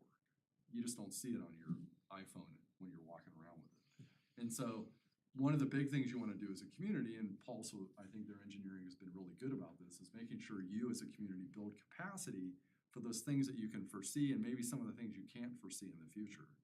And how you have access or how you cost share the use of those fiber strands are really the guts of that community conversation to come up with an agreement so everyone understands how we're gonna work together, what the relationship between Pulse and the city could be going forward, and how those relationships work out long-term. Yeah, and we have longstanding relationships with, for dark fiber leases and other, basically passing through and providing, capacity to others. I mean, Mark had mentioned early on about Platte River Power Authority building fiber optics 30 years ago. We manage those fiber optic networks at this point, all the different cities do, and, providing to a variety of different like wireless providers and other long haul providers as they pass through, and then enterprise customers like the Yep. county as an example that interconnects across the region using that fiber optic infrastructure. So there's a lot of different ways that those types of can be structured. Okay. I guess to that point, dark fiber, does Pulse acquire dark fiber when you come across it? Is it easier to just plug into something that exists, or do you just kind of work around that? So we use dark fiber for a variety of different purposes, but our network, our standard network, and how we serve most of our customers is through a PON, so GPON. XGS PON, which is the latest and greatest standard right now. And the reason for that is because we can actually share multiple customers across one fiber. When you have dark fiber, you have to have one fiber dedicated to one customer, and it's very fiber intensive. The way that we design our network allows for a lot more capacity across the same fiber infrastructure. And really, we can go 40 gigs, 100 gigs on that GPON network with changing the electronics at the end, rather than having to build out more and more fiber to each premise. Most of the time, we would look to acquire or lease fiber for middle mile or longer distance connections where it already exists. But in order to build it properly within the community, to future-proof it, you need to build your own fiber network with the latest technology that allows you to expand it easily in the future and some of the things that you're gonna need to be thinking about. Those technologies didn't exist 20 years ago. I guess more commentary. I know Comcast seems to be kind of the biggest competition out in most of northern Colorado, as well, I'm sure.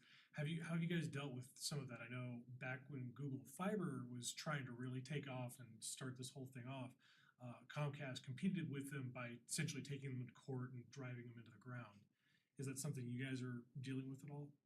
So we strongly believe in choice. Sure. That residents should have choice in who their network provider is, and oftentimes in communities, you'll have a cable provider and a phone provider, but they provide very different types of products and very different speeds, and so you don't get a true competition in the marketplace.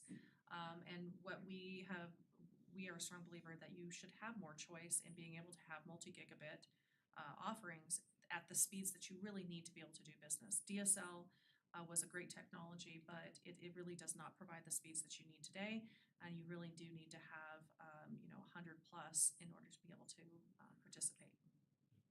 To answer your other question, I haven't seen a lot of resistance directly since the 152 votes were done regionally.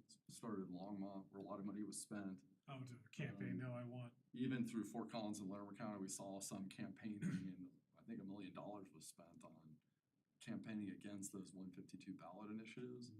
I remember that. Since those defeats, I haven't seen a lot of direct resistance. I think most of it is more marketing type plays for long-term contracts. So, that's why I think Pulse has a good process, which is communicating your build-out plans, when you're gonna come into neighborhoods, so they're aware and they can make informed decisions about long-term contracts.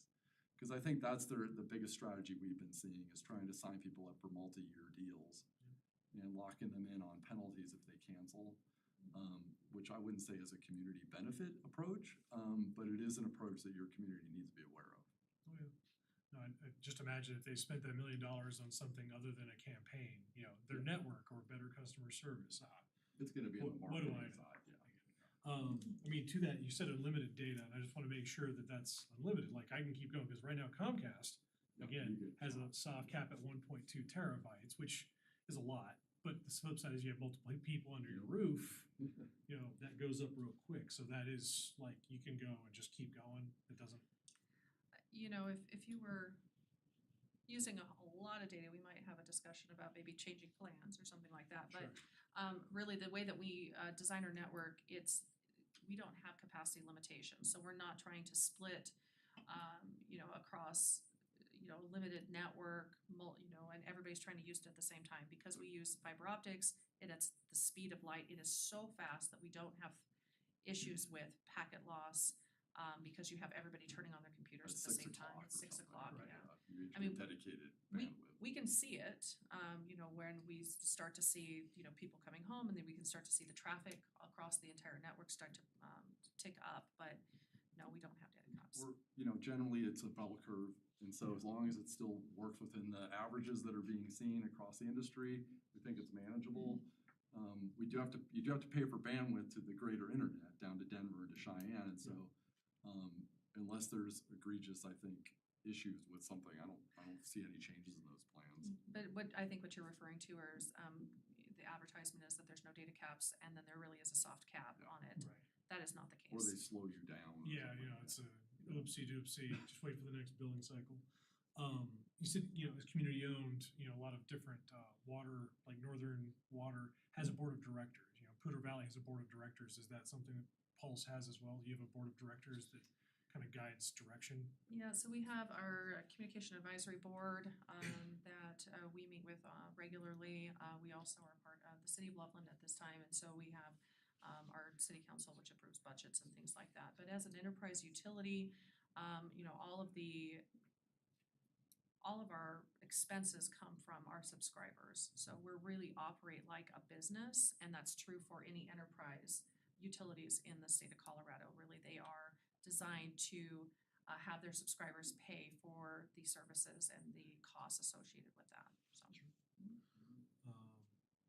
Yeah, I think just as a comment back to your 60% approval rate, I mean, usually talking about ISPs and who provides internet doesn't come up in conversation, it doesn't.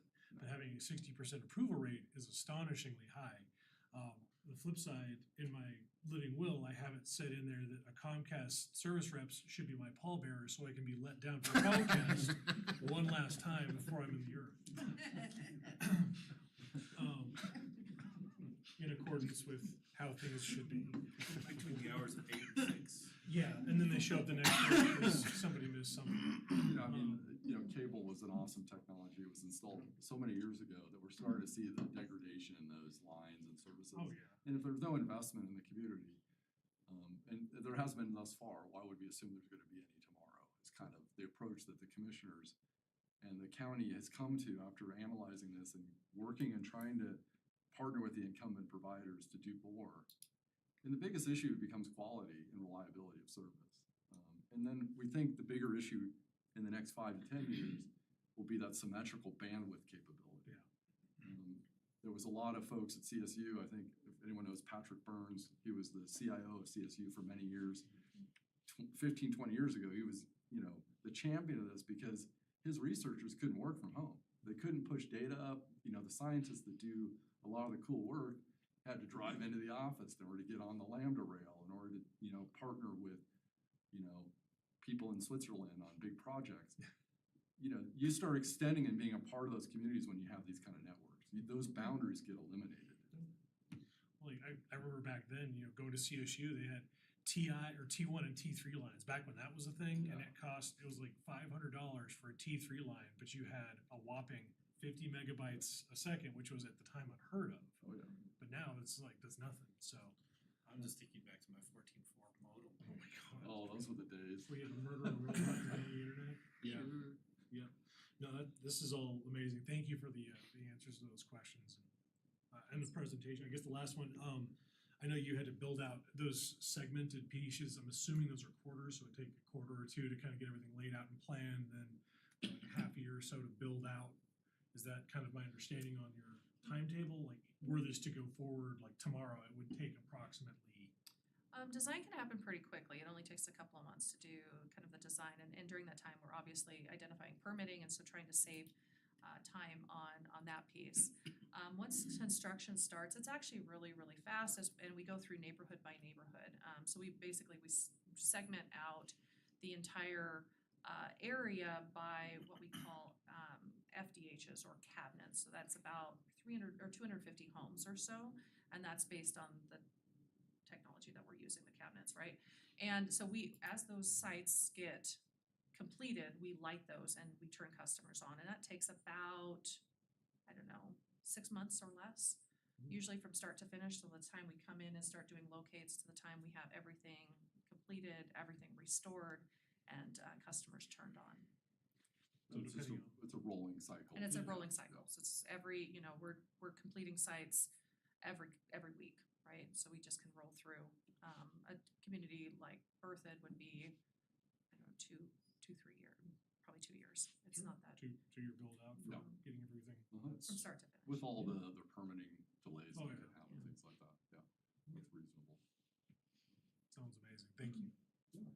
So what would you need, we have Hilltop in the room too. So what would you guys need from us? I mean, as far as if this went ahead and an enterprise, would this be on a utility bill or how? I think there's a lot of different ways that can happen. I think there's 1,000 steps I think we still need to go through before. Well, I just kind of clarify, because last time all they wanted, Allo wanted was our right of way. Allo was information. Allo was definitely a different situation. They wanted us to expedite permitting and to waive fees and to do a number of things that we wouldn't typically do for a private utility provider.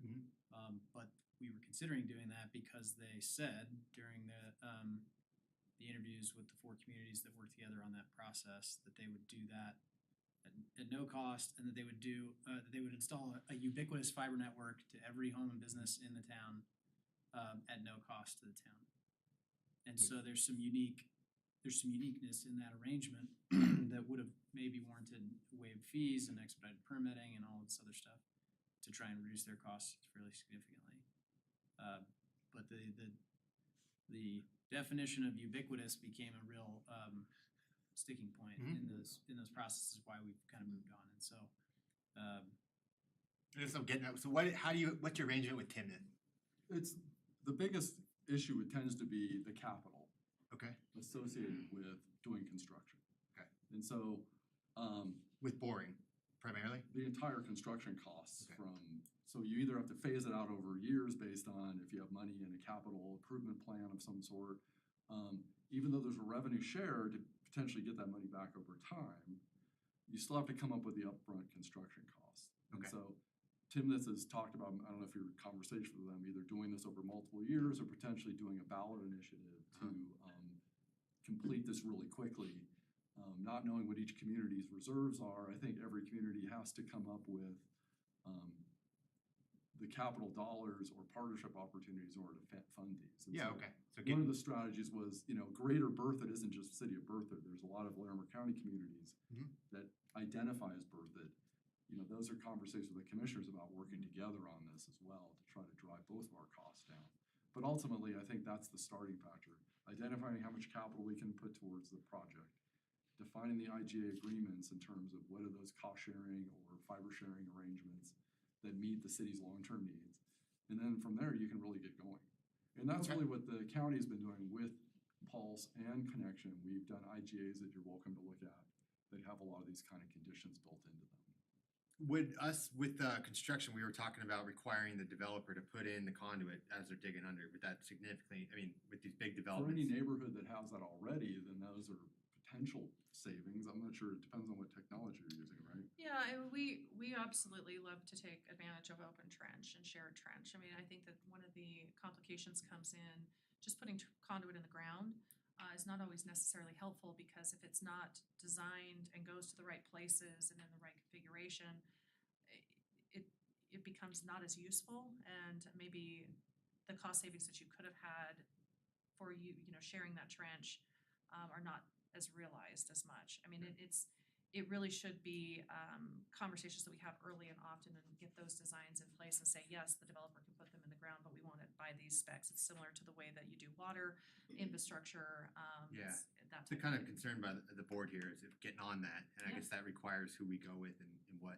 And you guys were talking about being, not agnostic, but open Well, to GPON networks in general, or these PON networks, have similarities to them, so anybody who can do good PON designing could probably future-proof those kind of conduit plans. Okay. And obviously Pulse has done this. The great advantage of working with Pulse or even Connection or others is they've kind of made the mistakes already.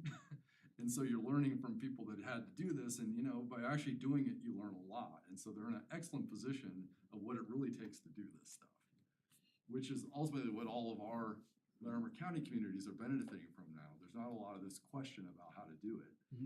We're coming in with very honest discussions about some of the complexities and how to do it properly. Okay. And so from Berthoud's standpoint, would we still be provider, I mean, the county's provider agnostic, it sounds like. But part of this agreement, would it be like Allo where it allows competition? I'm trying to figure that out. Yeah, I mean, for all intents and purposes, I don't know that we'd be talking about exclusive arrangement. I think that's one of the things that was mentioned earlier, that, you know, competition in the marketplace is a good thing. The question is, do we want to be a broadband provider, and do we want to help accelerate the deployment of a broadband network, fiber network in particular, throughout the entire community? I think we could do that with different partners. And so we could consider doing an RFP to try and find out, you know, what's the best path forward for us in terms of who that partner might be. But it would be it wouldn't be quite the same as like a water system. You know, we don't let other people build water systems in our town for obvious reasons. It's not quite the same. Yeah. Was that the question? Yeah, I guess I mean, we could do an RFP, but if we're both open to competition on this, I don't understand, I Well, guess. the part that you would, by a partnership arrangement, this is an IGA between two government entities, you have more levers you can dial in terms of future use of the fiber, reduced cost access to the broadband availability. Like you were talking a about. cost sharing arrangement to start paying back some of your capital investment that you would put into the network cost of construction. And, you know, you could do your own. Would I recommend that at this point? I think seeing what it takes to actually create a utility from the ground up, and you can talk to Estes Park and others, but there's a lot of infrastructure that's already been created, call centers, connections to Denver, the network design and technology, hiring the network engineering. By leveraging those assets that are already available in a nonprofit organized community within our community, you can extend those into Berthoud without having to build your own and having all the risks associated with running your own utility. Sure, yeah, I don't think we were talking about that. It was just with Allo and Hilltops had some interest in how But to. you would have how a to be lot fair. more say in how it would run for your community and more. Through an IGA. And And I do a think partnership or agreement, you know, in terms of we're all in this together, we're all community members and we Sure. share borders and other things. But And an if someone IGA wanted to use an Comcast. IGA is the tool, for sure. If someone wanted to use Comcast, they still could. You guys aren't looking Absolutely. at it as exclusive. Okay. No, in the city of Loveland, it's not exclusive. We do bulk agreements, and that I think is what you're maybe referring to, where you have everyone is paying for the internet service at like an apartment complex or things like that. That is not what this is. This is really a true competition and expanding the competition in the marketplace in a true way, to make sure that if you want to stay with Comcast or CenturyLink Lumen or Hilltop or whoever, it doesn't really matter, but you have the choice to be able to go with whoever meets your best needs, and that's really the goal of community broadband. And ubiquitous access, Mhm. actually getting to every household gets the same service is really, I think, the gold standard we're trying to shoot for. Okay, And yeah. What's your we're guys' not seeing- I guess you call it saturation rate, or what's that in Loveland? Yeah, so we do pass 100% of premises. And right now, our market share, I guess if you wanna call it that, is in the low 30s. And that's across neighborhoods that have been open for over 3 years and neighborhoods that have been open for just a couple of months. So as the longer you have an area open, the higher that market share goes. And so some of those older areas that have been open the longest were in the high 40s. And some of the multi-dwelling units take a little longer to negotiate. Yeah. Yeah, okay. Private property is always an They issue. take years to work through Sure. often, yeah. So when it's a single family home, you have permission to access that home from whoever owns that property. But when you have a multifamily home, apartment complex, there are right of entry documents, and that's the same with commercial properties. And so it's just the cycle is longer because you have more paperwork that you have to go through in order to access properties correctly. So there's strong support from the ballot measure that Mayor Pro Tem Craze pushed back in the day to allow us to have this conversation. Would you guys be open to an RFP if others wanted Hilltop and others? If the board decides to go that way, would you guys apply or be interested in that? Okay. We've participated in other RFPs and I think that's a healthy way to do it, to see what options you have. Timothow's one that you could probably steal some ideas. They did from. that? Yep. Okay, thanks. They followed the same. I told you I'm really bad with technology, so I'm asking probably questions that are. If you need help getting a copy or something like that, I'm sure we can facilitate. Okay. But they did do that process also. Okay. And after a discussion just like this. Okay.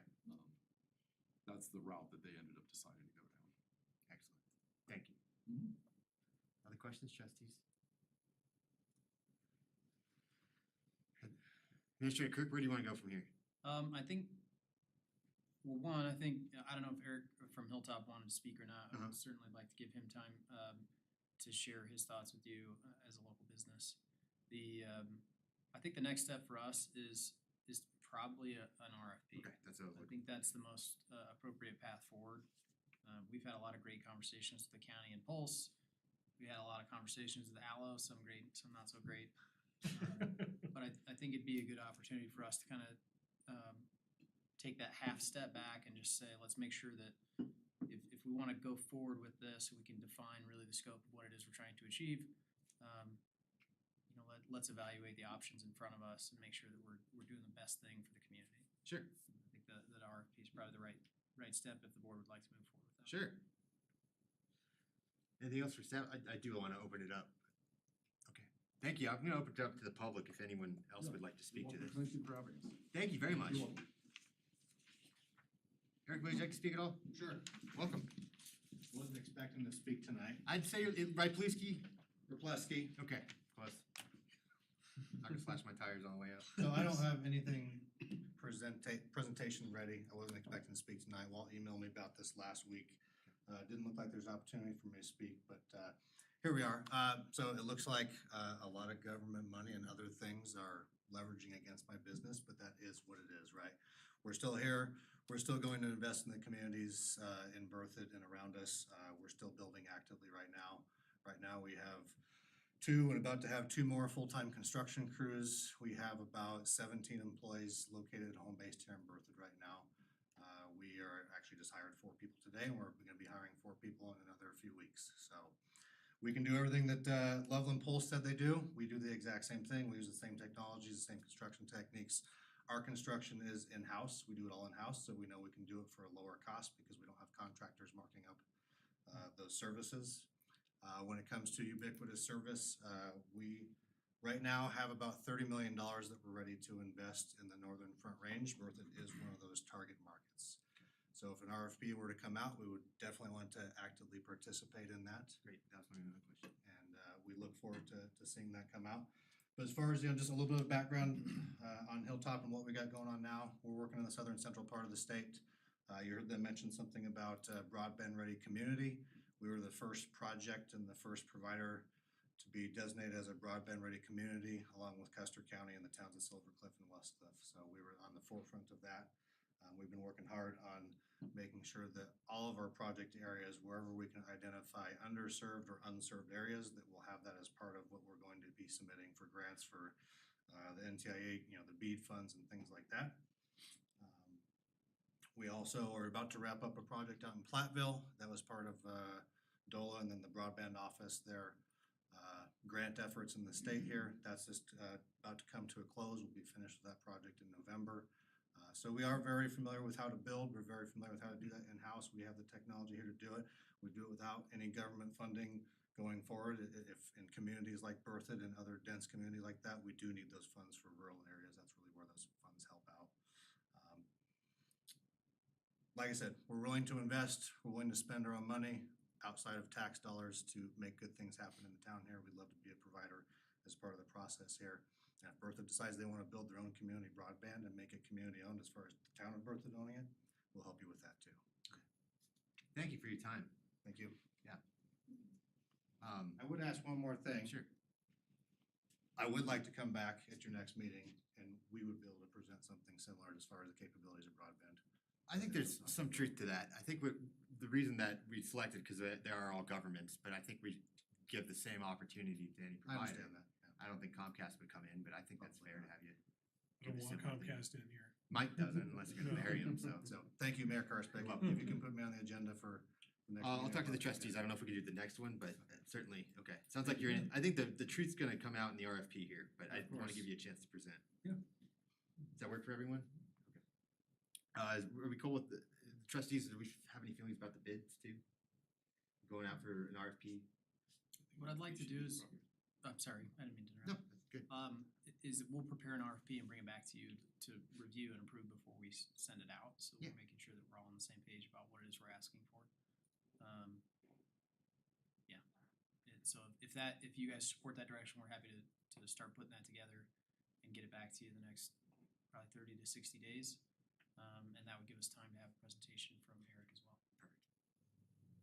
Excellent. Anything else? I didn't close public comment. Is there anyone else that wishes to speak to this? Okay, great. Sounds good. Very good. All right. Thank you, everyone, for showing up. We have a executive session. I'm wondering if we could,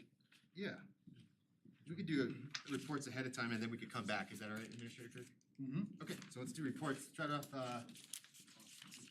Trustee Murphy. No report aside from I attended Arbor Day with Mayor Karspik, and it was a really good turnout. Hope to see more folks next year, but it was a really beautiful morning. We put a tree in Pickle and had a really good time. So Thanks for coming. That was fun. That was a good turnout too. yeah, I thought so. Tree board, that was really cool to see. Yep.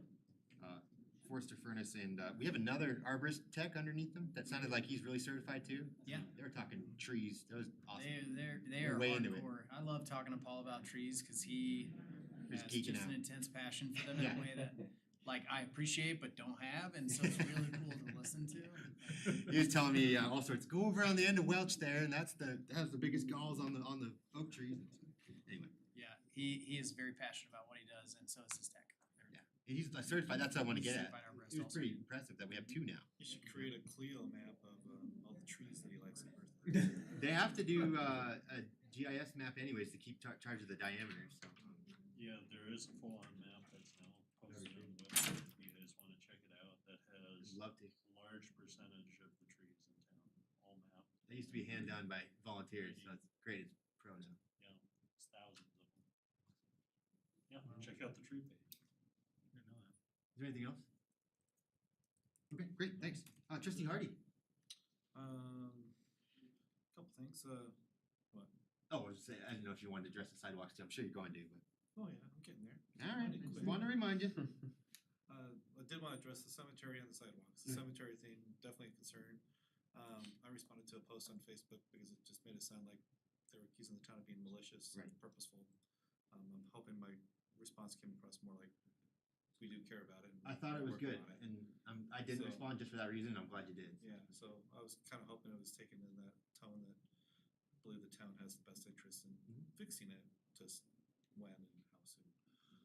The other thing is the sidewalks. It's so weird to hear them say my old home address. Wait a sec, that's, no, not there anymore. But no, the sidewalk thing has been something I've brought up, not recently, but even several years ago when we talked about the sidewalk share cost program.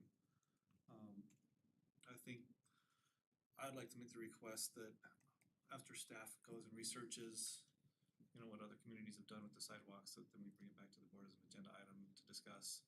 And then also look at the cost sharing efforts to help encourage, maintain our history and aesthetics of the old town. And make the request that we kind of put a stay or a postponement on anybody with flagstone until we get to that point, so that we're not, you know, tearing up flags on sidewalk that could be saved. So, so anyway, if we can do something like that, that's what I'd like to request tonight, that we just kind of put all flagstone replacement On hold. Until we figure out a viable plan for Right. not just Sixth Street, but all of town. Administrator Kirk, I know Keith isn't here. Do we have any real ADA holdups or things with, I forgot, the diamonds on the corners, anything that? So we did, with the current round of sidewalk repairs that we just started today, that you guys approved, I don't know, a month ago or so. We sent out notices to all the residents along the route and said, here's how it'll work. We can either replace your sidewalk or we can, with concrete, or you can level out the flagstone. I think we went through all that when we talked about the sidewalk plan.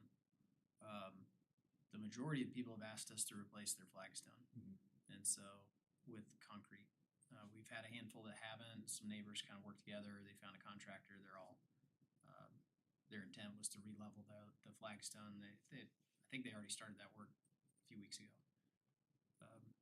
Would you have any big So- issues with us holding it up? I think probably there's some degree that they didn't get the opportunity to replace, have help with flagstone. So Only they're that we, looking- only that we didn't offer to pay. I mean, I think they. Yeah, or certainly cost had- share on it, yeah. Yeah. Do you see any big thing if we put that stay on that July 31st or? I know that in talking to Keith, there were a number of folks who really wanted it replaced with concrete. Mhm. They were happy with that. I think they could go ahead. I think there were probably, my guess is there were also some that were kind of like, well, I don't want to pay for it, and if you're going to replace it with concrete, go nuts. Like, I think they probably liked their flagstone, but they didn't want to pay to put it back. And then there were others that said, I don't want you to touch my flagstone, we'll pay to replace it, or to re-level it and all those things. So I need to talk with Keith and just make sure like where are we at in that process with that project. Outside of that, you know, we won't be doing a lot of sidewalk this year beyond that big project. So But with the other part of this conversation was a cost share program. So if I yeah, have, I mean, I think I that's gotta be really careful the because I got terrible flagstone and this is an interest of mine, so I need to be careful with what I say here. But if I had to, I'm gonna have to do something about this. It's terrible. So if I did, and I'm not on that route, I have to pay half of the cement or half the concrete, right? Yep. So I think part of this argument was, can we have the town pay half or reimbursement for half of having to get that leveled by this contractor? Yeah, so I think that's a question for you guys. The sidewalk cost share program that the board approved a few years ago didn't cover flagstone. Right. And so I think that's just a policy choice. Okay. So I think There was it's a some deal. interesting conversation in the HPAC meeting last night, because we also had the tax credit people show up here. Unfortunately, sidewalks aren't covered as, let me see if I can explain this properly, as the structure, because they usually do facades and buildings. With the exception that if you have a historic district, then it becomes more of a more plausible situation where there's some tax credits and cost sharing through the state for that. But then you have to designate that district, get everybody on board to be within that district, and I do see. all that. It's a little bit more lengthy process than just us doing it internally and making our own determination whether or not we want to pay and restore any of those flagstone sidewalks. But that was kind of an interesting topic that came up that just happened to be them there last night. Yeah. as well. I do think from a practical standpoint, it's not hard for us to, the suggestion that, hey, why don't you pay us what you would have paid to put concrete in? I don't think that's an unreasonable suggestion. If they said, yes, we're okay with having our flagstone removed, we'd be putting in sidewalk. And we'd be paying the cost, I don't know, I think it's roughly $8 a square foot right now, something like that. to replace it. So, I mean, I think that's an easy thing for us to do in the context of our program. When we go do a project. Right, when you do a project, And that yeah. doesn't change Which our cost share covers program. this, That but- doesn't change our cost share program, Right. but it would cover this issue. Right. That might solve this one. We could. Yeah. So do you wanna wait to talk, I guess I'm trying to, next steps, do you wanna talk to Keith and So, Brandon? yeah, I think we just need to figure out how we do that practically, cause I think, it's not as simple, I don't think, as just, like, I don't wanna just cut people checks either, right? I mean, there's like with the sidewalk cost share program, you have to submit a request, we come out and do an inspection, the work has to be done, you have to go get 3 bids for the work. There's a process that we go through before we agree to, under the cost share program, to pay for a portion of that sidewalk replacement. We would wanna do the same kind of thing. So as I'm kind of thinking out loud, I think it would make more sense to update the cost share program. So that at least we have that kind of process in place. So I'd like to put that as an agenda item once we get some research back on what other communities have done to get their old town neighborhoods with flagstone sidewalks. We have done quite a bit of research. There's not a lot of good examples out there. Denver's, they offer you to do a stamping with a colored dye, right? Yeah. Yeah, so not a real keeping it type thing. Yeah, and I think, I understand the concern with flagstone is that while flagstone itself is a very durable material, obviously, right? A lot of those pieces of flagstone have been there for 100 years, they'll be there for hundreds of years. Stone doesn't degrade that fast. They'll outlast us. The problem isn't that the material is not a high quality material, it's that you can't set it and keep it level as easily as concrete. We all know concrete deflects, it sinks, it moves. And so I think, I'm not saying that concrete is a superior material even in that sense.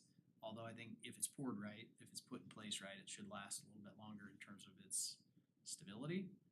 And we do have some flagstone sidewalks that have been reset in the last couple of years and they've already deflected within just a couple of years beyond what I think would be allowable under the ADA. And so that's, I think, our concern with us paying for sidewalk replacement is Yeah, I see paying that. for sidewalk replacement, I think we have a higher likelihood of it no longer being compliant in a short period of time. I think, yeah. And that would fall on the homeowner to keep maintaining Right. and repair. And But there's at areas of least- Heritage Ridge that are, there's bad contractors too with concrete, so. Absolutely. And I Um, think that's part of the concern for sure. Well, so I guess I'm trying to go, is the board okay with having this conversation on including that? We'd have to schedule a separate agenda item. It'd have to be like July, Yeah. August. Yeah, and then in the meantime, some type of stay or notice to the folks Yeah, that I have mean, we're given not, the notice. the folks that wanna keep their sidewalk, we gave them a short time frame because legitimately, if you wanted to repair your sidewalk, you could have done it anytime in the last 100 years since it's been there. We also didn't wanna bypass the opportunity while we have contractors working immediately adjacent to it to not get it replaced. So we gave everybody a relatively short deadline. You need to notify us and start work on replacing the sidewalk. Or notify us that you just want us to take it out. And I think the way we set it up was if you wanna keep the flagstone, use it for your front walk to the front door or make a patio out of it or whatever, that's fine.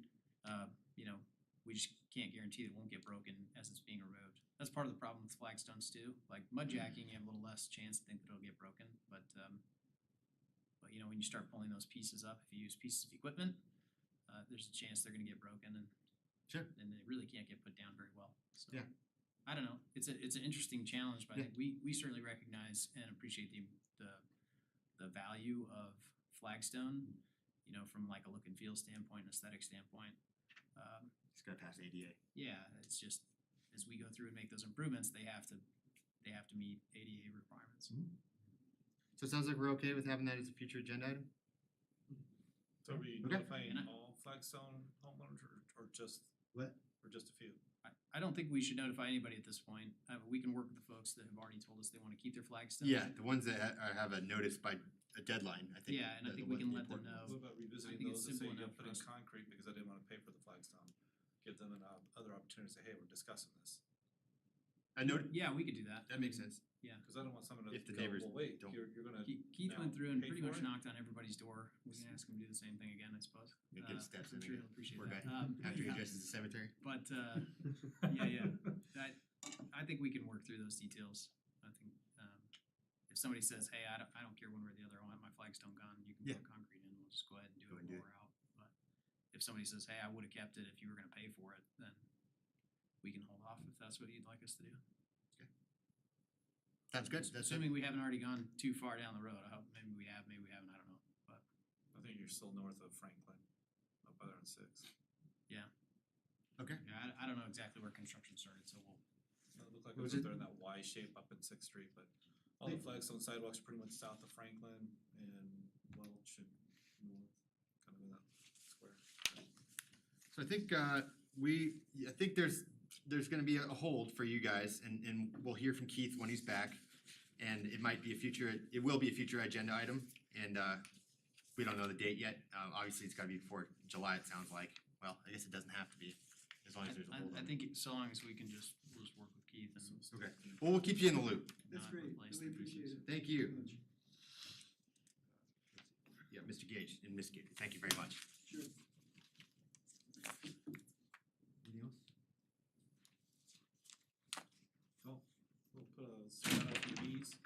It is swarm season. So sheriff's departments, fire departments, town parks, if you see a swarm of bees, call our swarm hotline. Oh, your swarm hotline? 970-658-4949. That's a swarm hotline? Yep. Okay. Beekeepers are standing by. Catch them with jars like lightning bugs? No. Just grab them with your bare hands. Yeah. It's really fun. Actually, I have. My dog does eat I've it. seen TikTok videos, pick some up, Yep. some in the box. Scoop them in. Yeah. No, just wanted to put out there that, be kind to the bees. Awesome. And no mow May. Trustee Butler? I have nothing tonight. All right, got a big flight, 3 a.m. So he's ready to roll. Trustee Ayers? So I guess first of all, thank you Administrator Kirk for getting back to that citizen about the dogs, the loose dogs. That's not the only person that's contacted me in that situation, they're just kind of the more local ones. Yeah, So yeah. thank you for taking care of that and I guess it's gonna be on the website or just kind of an update. of Yeah, we'll have, how to behave. we've talked about a couple of different ways to get it out there on our social media sites, website. It'll go in the June newsletter.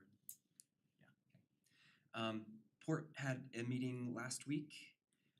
There was a presentation by some Girl Scouts about a fundraiser to get some new amenities at the dog park, which was pretty interesting.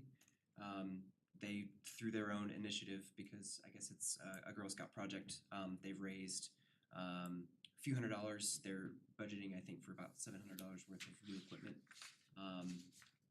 And they're gonna move forward with that, so I'll give you guys updates as that goes forward. Great. It's nice to see That's really cool. kids go out, fundraise and Yeah. add amenities. There was also a presentation by a Mrs. Bowling about adaptive park projects. I think you know her and what she's done over at Farmstead. It was really interesting.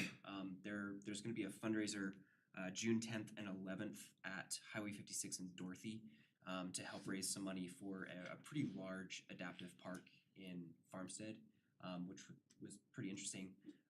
One of the biggest things that I learned from her presentation was that there's a major problematic difference in wording between parks that are accessible and parks that are inclusive, and I didn't realize that.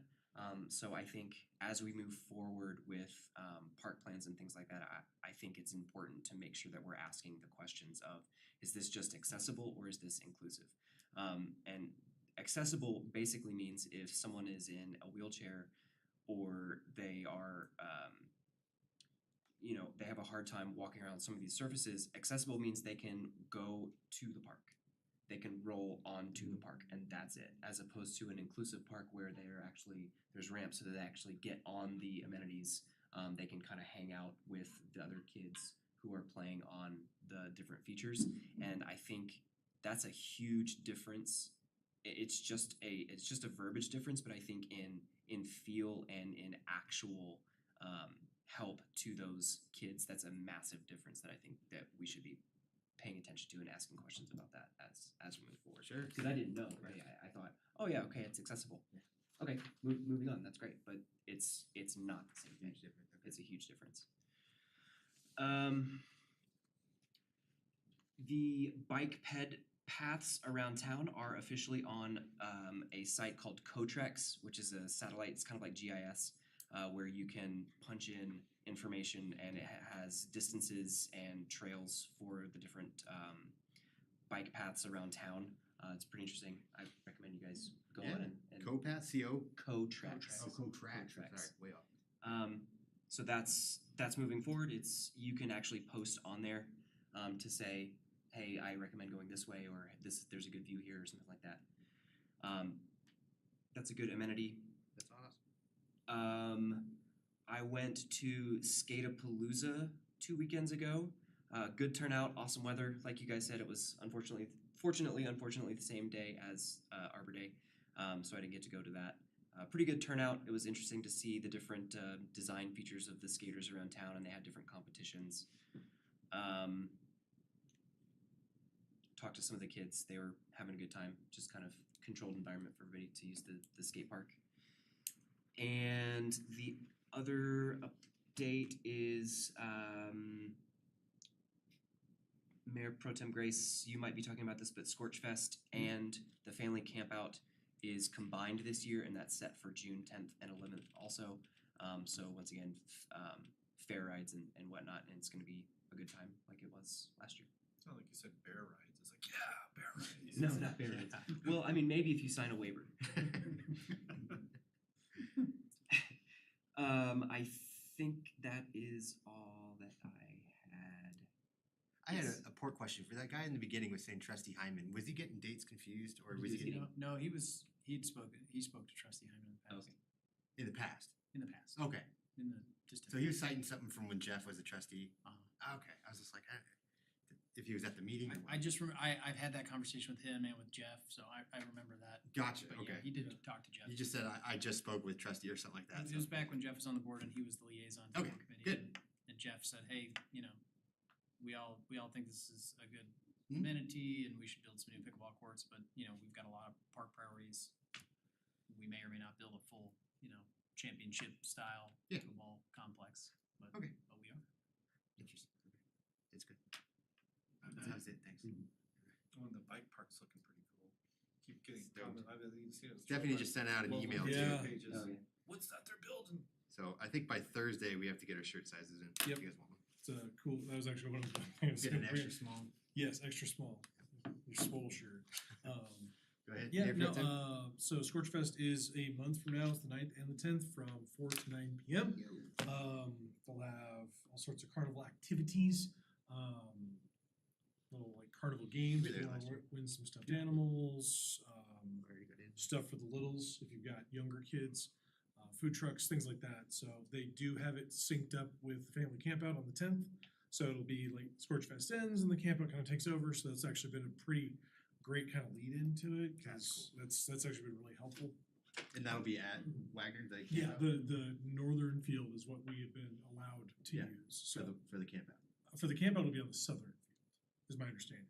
On the conservation, just the southern turf. No, southern, yeah. The southern turf, like the Yeah. Soccer courts are. Yes, yeah, okay, Yeah, yeah. that southern section Awesome. is where the camp is. Oh, cool. All in one area. Yep.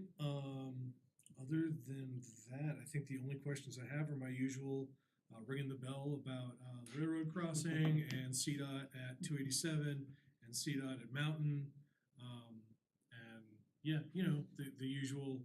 Have they, responded with the passenger pigeons this time? We have not gotten a response yet on our devolution request of 56. We did get a response on 287 and Berthoud Parkway. They did change the signal timing. I'd like to think at our request, we pushed several Absolutely. times before it happened. Yeah.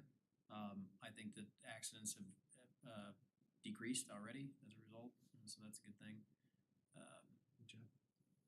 No word on the railroad crossing still. Over Spartan or the railroad crossing repair over our main drag? The Spartan one is different. We don't really have to deal with CDOT there. That's the PUC and the railroad. We finished 100% plans for the Spartan Avenue crossing, I don't know, 2 months ago. I take that back. The design consultant, the engineers finished what they believe are 100% plans. We had a lot of comments. They've been working back and forth with the Sun to kind of finalize those, and then the next step will be PUC approval. or railroad approval. Really about it? We have fiber connected to our, CDOT does fiber to the signals now.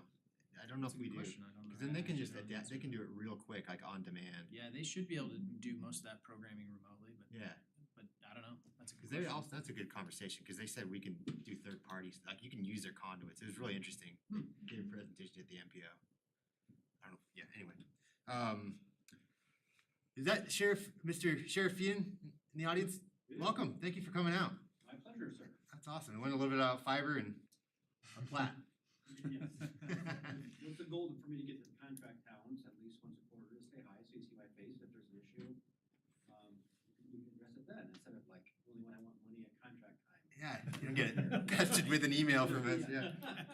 Well, we all spoke about this before, but very appreciative of what you guys did for the contract municipalities with that education day. I forgot what it was called, but in your speech and being around Sergeant Williamson, that was a really incredible experience. So, and a really cool trainer, and I'm a terrible shot. So, fun knockout. And the birthday party they just went to. Did you see that on Facebook? A birthday party? Yeah, they went to some little girl's birthday party with a bunch of cars. Oh, cool.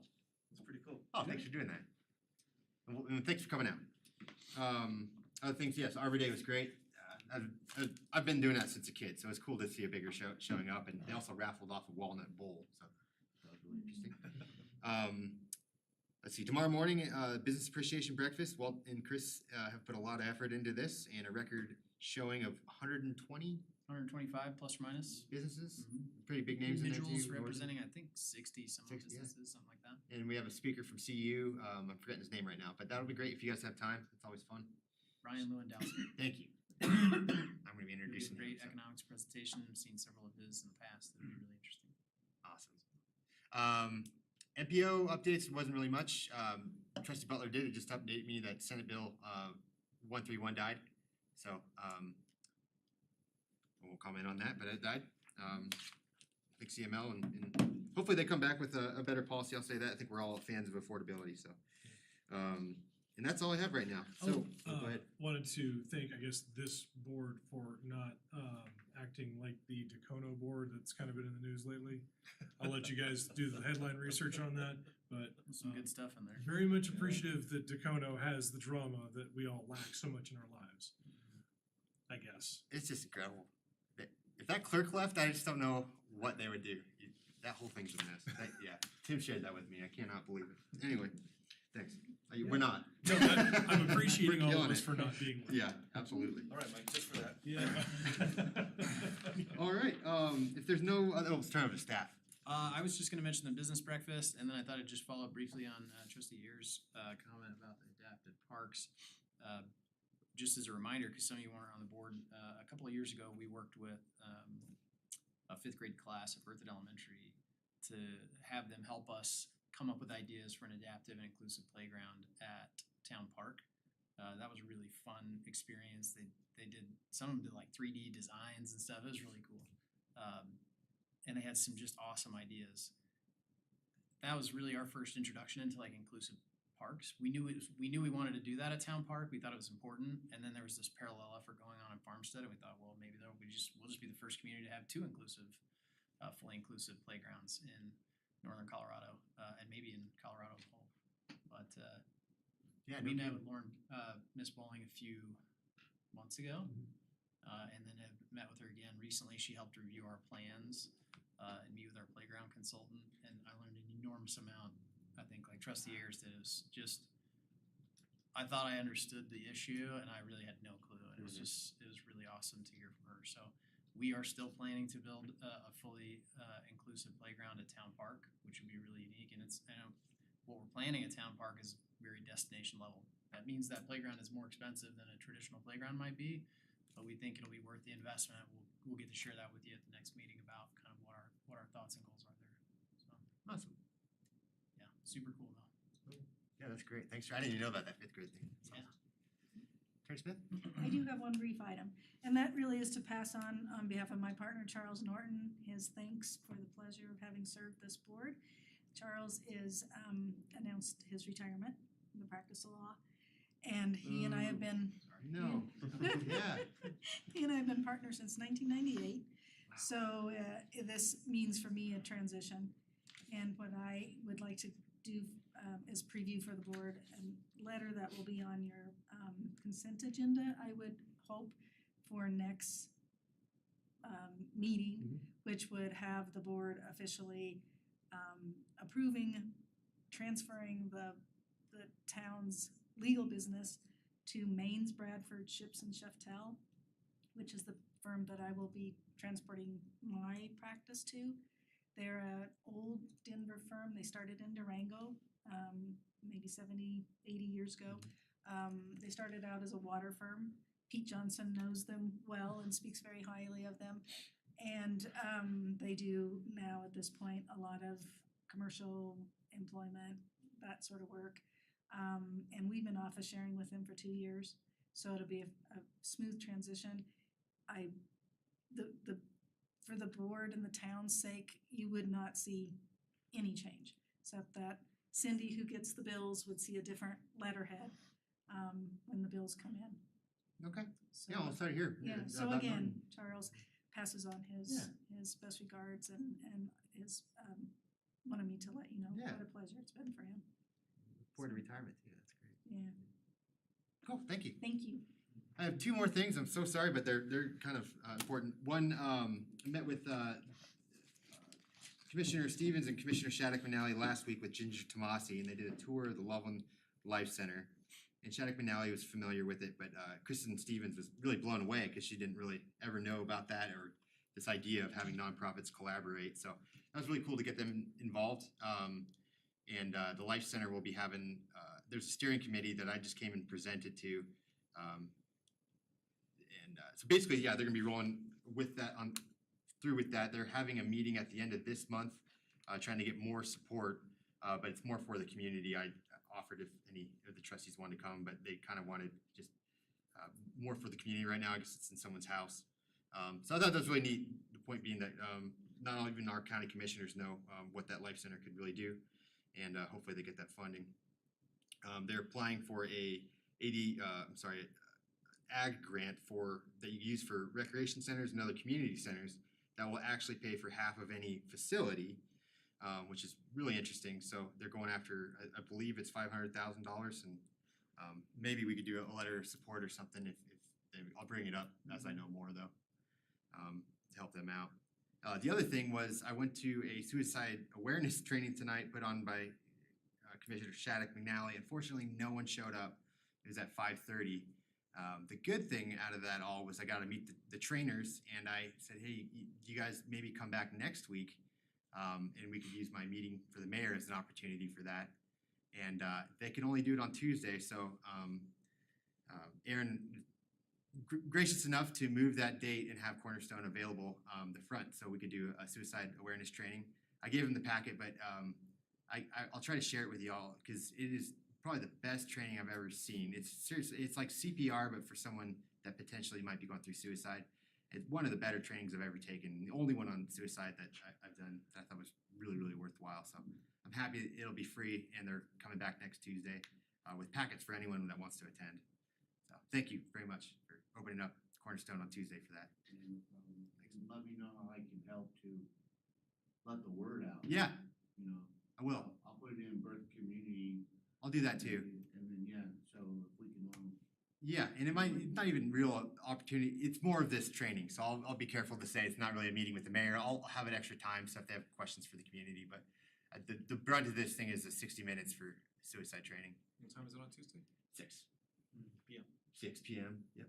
And I'll have a packet for you I gave to Aaron that's like a booklet 101 on what you can do when someone's in the heat of the moment. I'd love to try and get more youth there because that's kind of where we're hurting at right now for suicide prevention. So tough topic, but it's a great opportunity too. Thank you.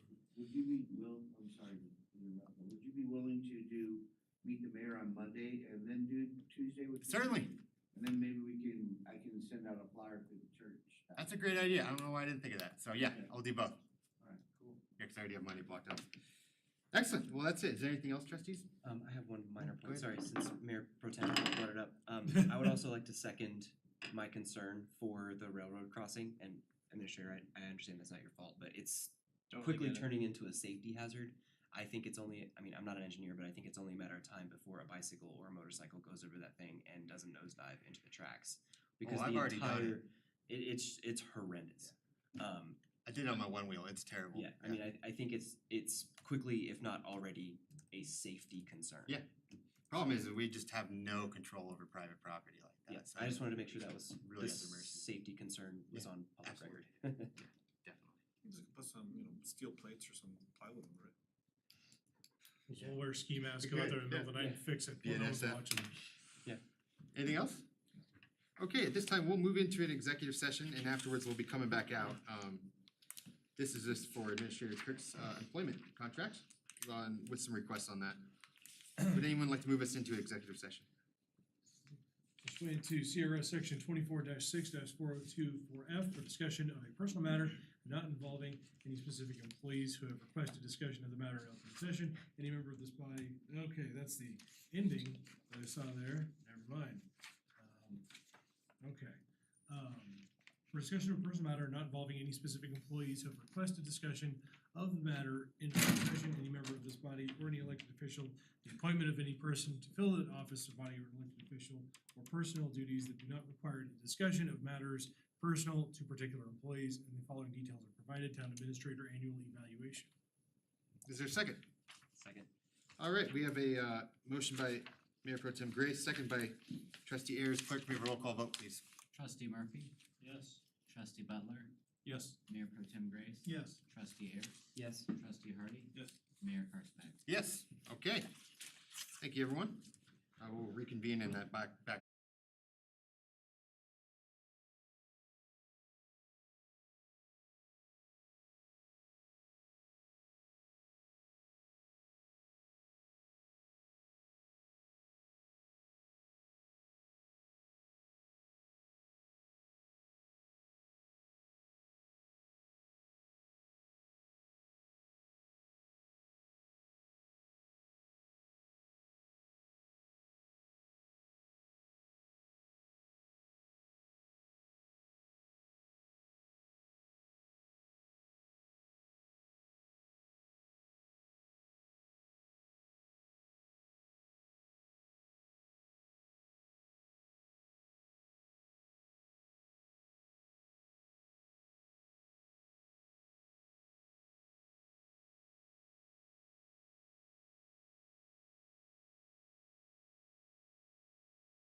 make sure I don't forget, I didn't do it now. All right, I'd like to bring the board back to order. After reviewing this, Administrator Kirk, I want to say publicly, thank you for your patience. That's gotta be super nerve-wracking, pushing this off twice. I thought we'd have more attendance the second time, that I'm glad we were able to discuss it tonight. So what we'd like to do, give me 1 second where I find my notes here. No, don't tell us your last. Did you throw them away? Have to No, I postpone didn't it throw them another away. I've got all these sheets here. There we go. All right.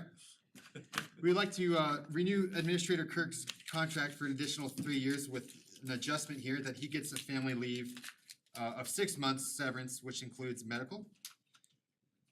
Also, we want to give him an additional 5% re-signing bonus. We want to make an additional request upon future boards, basically that we will finalize his annual review every year by January 31st.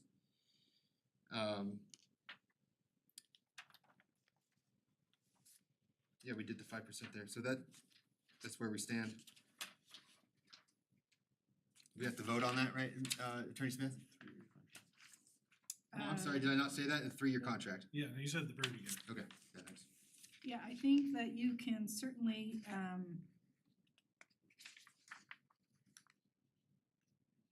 mean, I think you got a draft that everything else, you're saying Everything else is great. Yeah. But those changes. Mhm. Yes, I think that the board could vote on that. Okay. And then I would just put that together and send it to the board to make sure that I Yeah, picked up that'd be all great. those changes. But yes, I think that it's this version with those With those adjustments. Okay. I don't know if, I just wanna mention this for clarity, he will still get that 3% cost of living that's already in his contract. So this 5% is in addition to that Mhm, one time. right, cause that's the way this was written. Mhm. Yep. Mhm. Okay. Okay. Clerk, anything else, board, before we go to a vote? Clerk, can we have a roll call vote, please? Mayor Perspeck, is there a motion? Absolutely. Is there a motion to approve the contract with the adjustments I just stated? So moved. Okay, is there a second? Second. Okay, we have a motion by Mayor Pro Tem Grace, seconded by Trustee Murphy. Clerk, can we have a roll call vote now, please? Trustee Ayers? Yes. Trustee Butler? Yes. Trustee Hardy? Yes. Mayor Pro Tem Grace? Yes. Trustee Murphy? Yes. Mayor Karspeck? Yes. All right, thank you, everyone. We'll go ahead and adjourn the meeting. Thank you all. All right.